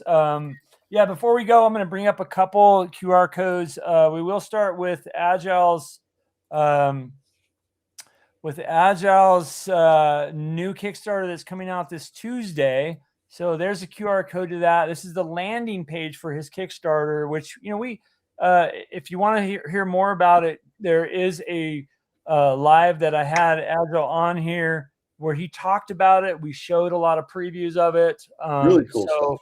You can go to this scan and see more about his consortium and Zendria World. But yeah, go there, get on the waiting list for it. It goes live on Tuesday. It's going to be super cool. I'm going to back it. So check it out. But yeah, if you want to see when he was on talking about it, go and search for it in the channel. In the archives. Check it out. You should be able to find it. The other thing too is I want to give a shout out to North Texas, which I'll be there in 2 weeks. Yeah, I'll be there running Boot Hill and walking around with chicken with the head cut off, like a chicken with the head cut off. Yeah, is that the right term? Yeah. Probably be at the bar at the night, hanging out. And by the way, I'd love to, if you're going to North Texas, I want to set up a time and date where we all meet and hang out if you're going to be there. And I'll buy the first Angelo show hang out, get together. I will buy the first round. How's that? Wow. Chris, go? But that first round is a limit of one drink. How's that? With no alcohol. Yeah, one big drink. Yes. One glass of water, and that's it. I would like a picture of margaritas, please. No. I also want to bring up EggCon. We were talking about EggCon, so I want to bring that up. We're all three of us will be there, and most of us, I think, will all be there. So I think it's going to be a lot of fun. I think you still can get a badge. So badges are not capped Beautiful yet. lakeside resort. 2 tickets still available to get in on that ranch scenario. So yeah. You can still get into some games, intercity games with Chris. I mean, if you're around and you talk to me, I might be able to get you into my full game too. So I generally don't turn people away if it's okay with the group. You know what I mean? That kind of thing. So, yeah. I want to give a shout out also to, do we want to bring up the Castle Wolfman? I don't know if they've actually set the date yet. Yes. They're still saying the 12th, so we'll see. You can still go on there and get on the waiting list. And then they'll notify you as soon as it goes live. Yes. The date has been kicked back a couple times because of art and things like that and stuff like that. It's a huge project. We're all lined up, so we'll keep you guys up to date here. But a great way to stay up to date is by getting on there and getting part of the newsletter. It is the reason I'm often on the show unshaven. Yeah, because you're working like a back. Because he doesn't shave. Well, another thing, we did have Casey on the show a while back. The Dimension Delver's Guide to Demons and Devils. OS. This is part of the OSE month on backer kit, so check that out.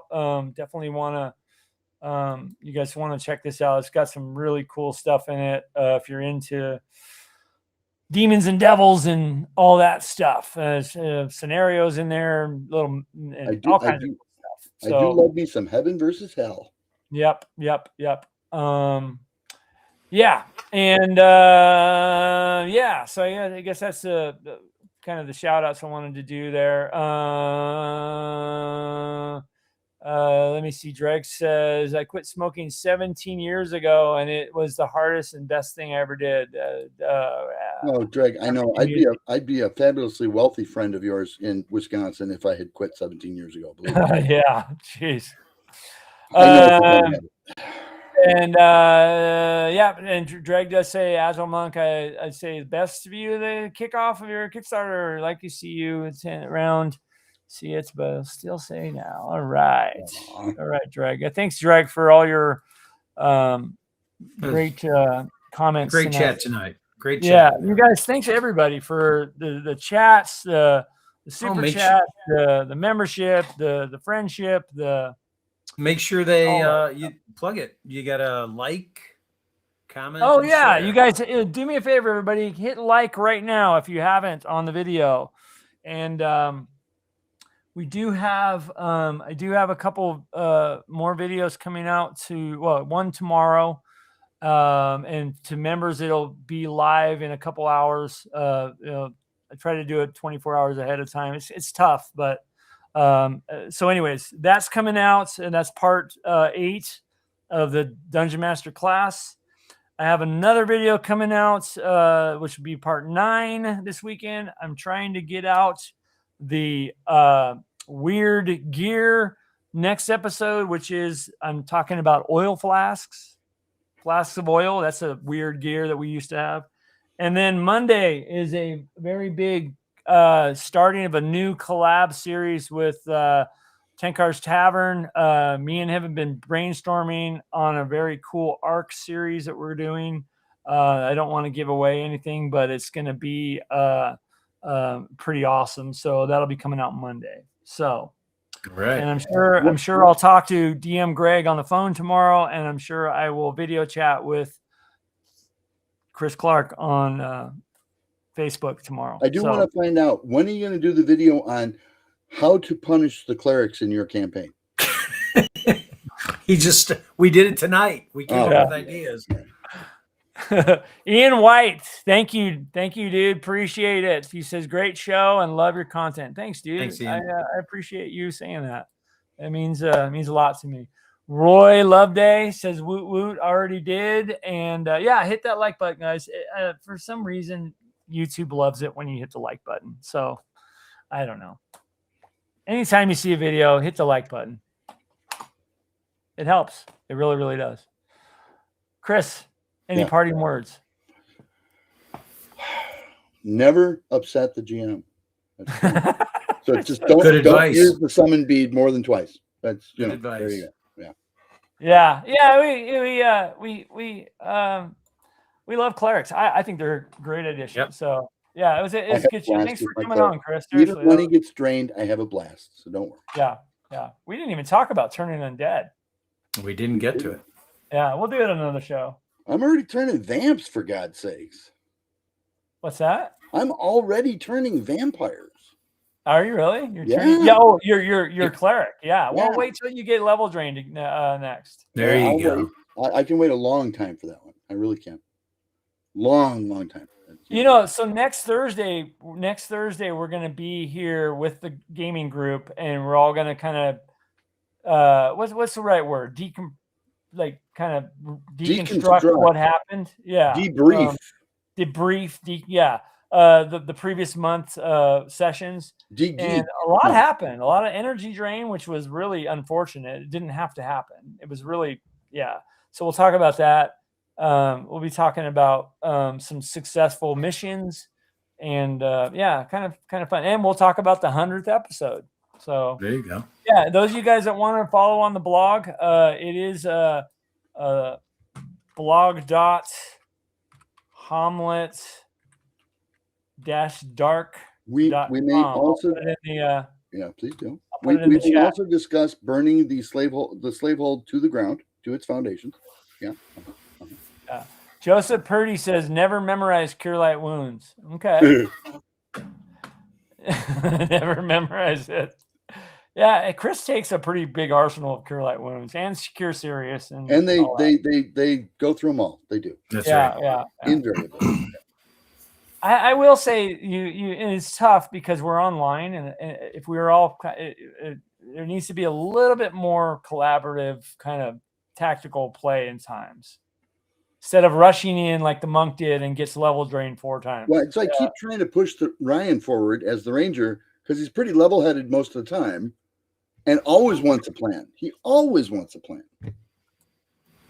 But sometimes they spend too much time planning and not enough. Time's up, gotta go, Leroy Jenkins. I like how Dreg says that potion of heroism superhero as a counter to energy drain. Don't forget. Unfortunately, energy drain, you're losing levels. Yeah, unfortunately, they don't last forever. It's a counter, but it doesn't. It's okay. Well, if it came out of UA Unearthed Arcana, maybe it'd have a permanency on it. But maybe we can buy it by the case. No, what I think Dreg's saying is because it brings you up 4 levels. Yeah, correct. Yeah, and those are the first levels to disappear. Yeah, temporarily, unless you can get it by the case. Yeah. I don't think that's how that works. I'm looking right now to see. Yeah, I wouldn't play it that way because they're temporary, and energy drain's a real thing. It's a permanent thing. Yeah, I don't know. Maybe they're heroin gives you temporary levels. Yeah, I get it, but why would that drain? Where did you read that it would take it from that, Greg? It does say this potion gives the individual a temporary increase in life energy levels. Right. That it also includes hit dice and hit points. Right. So if he were to drink it, damage sustained is taken first from magically gained hit dice and bonus points. So if you're losing hit dice, that's an energy drain. Yeah, that's true. It does make. So if you're drinking a potion of heroism or superheroism, the first thing to disappear are the energy levels and the hit points. I think he's right. Yeah. I wonder if there was a sage advice. I'll have to look that up. Is that Dreg who said that? The guy Dreg Google? Of course it was Dreg. That's Dreg. Yeah, Dreg. Yeah. I don't know. I'd have to look that up. That's it does take the levels, but only the temporary levels. Yeah, no, I get what you're saying. I just don't know if that's how that. I don't know. He has yet to figure a way around that. He will. Yeah, I have to figure a way around that. Don't ever count GM Angelo out because he will. I would just make them wait until your potion, kind of. So the vampire remains gaseous. The vampire will hold off until your potion. He remains gaseous until the potion wears off, and then boom, he's there. Yeah. All right.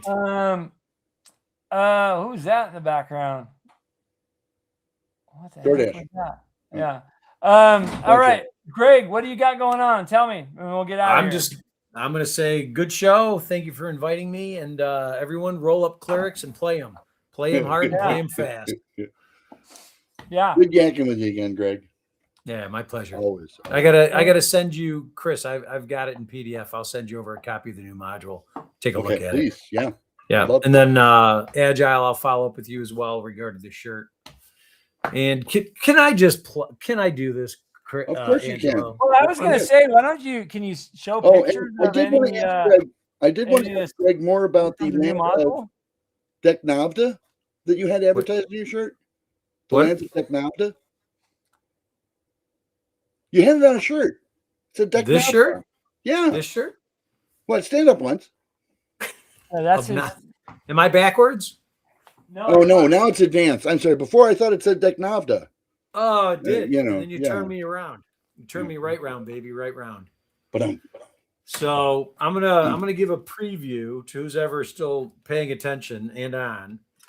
So this is I like to mock things up, kind of like Angelo getting his town ready and GMs. So I mocked up the add-on trifold cover for the next module. Ooh. You are the first people to see it. To peep it. So here it comes. All right. So here is the trifold. Let me see if I can get it back far enough. There you go.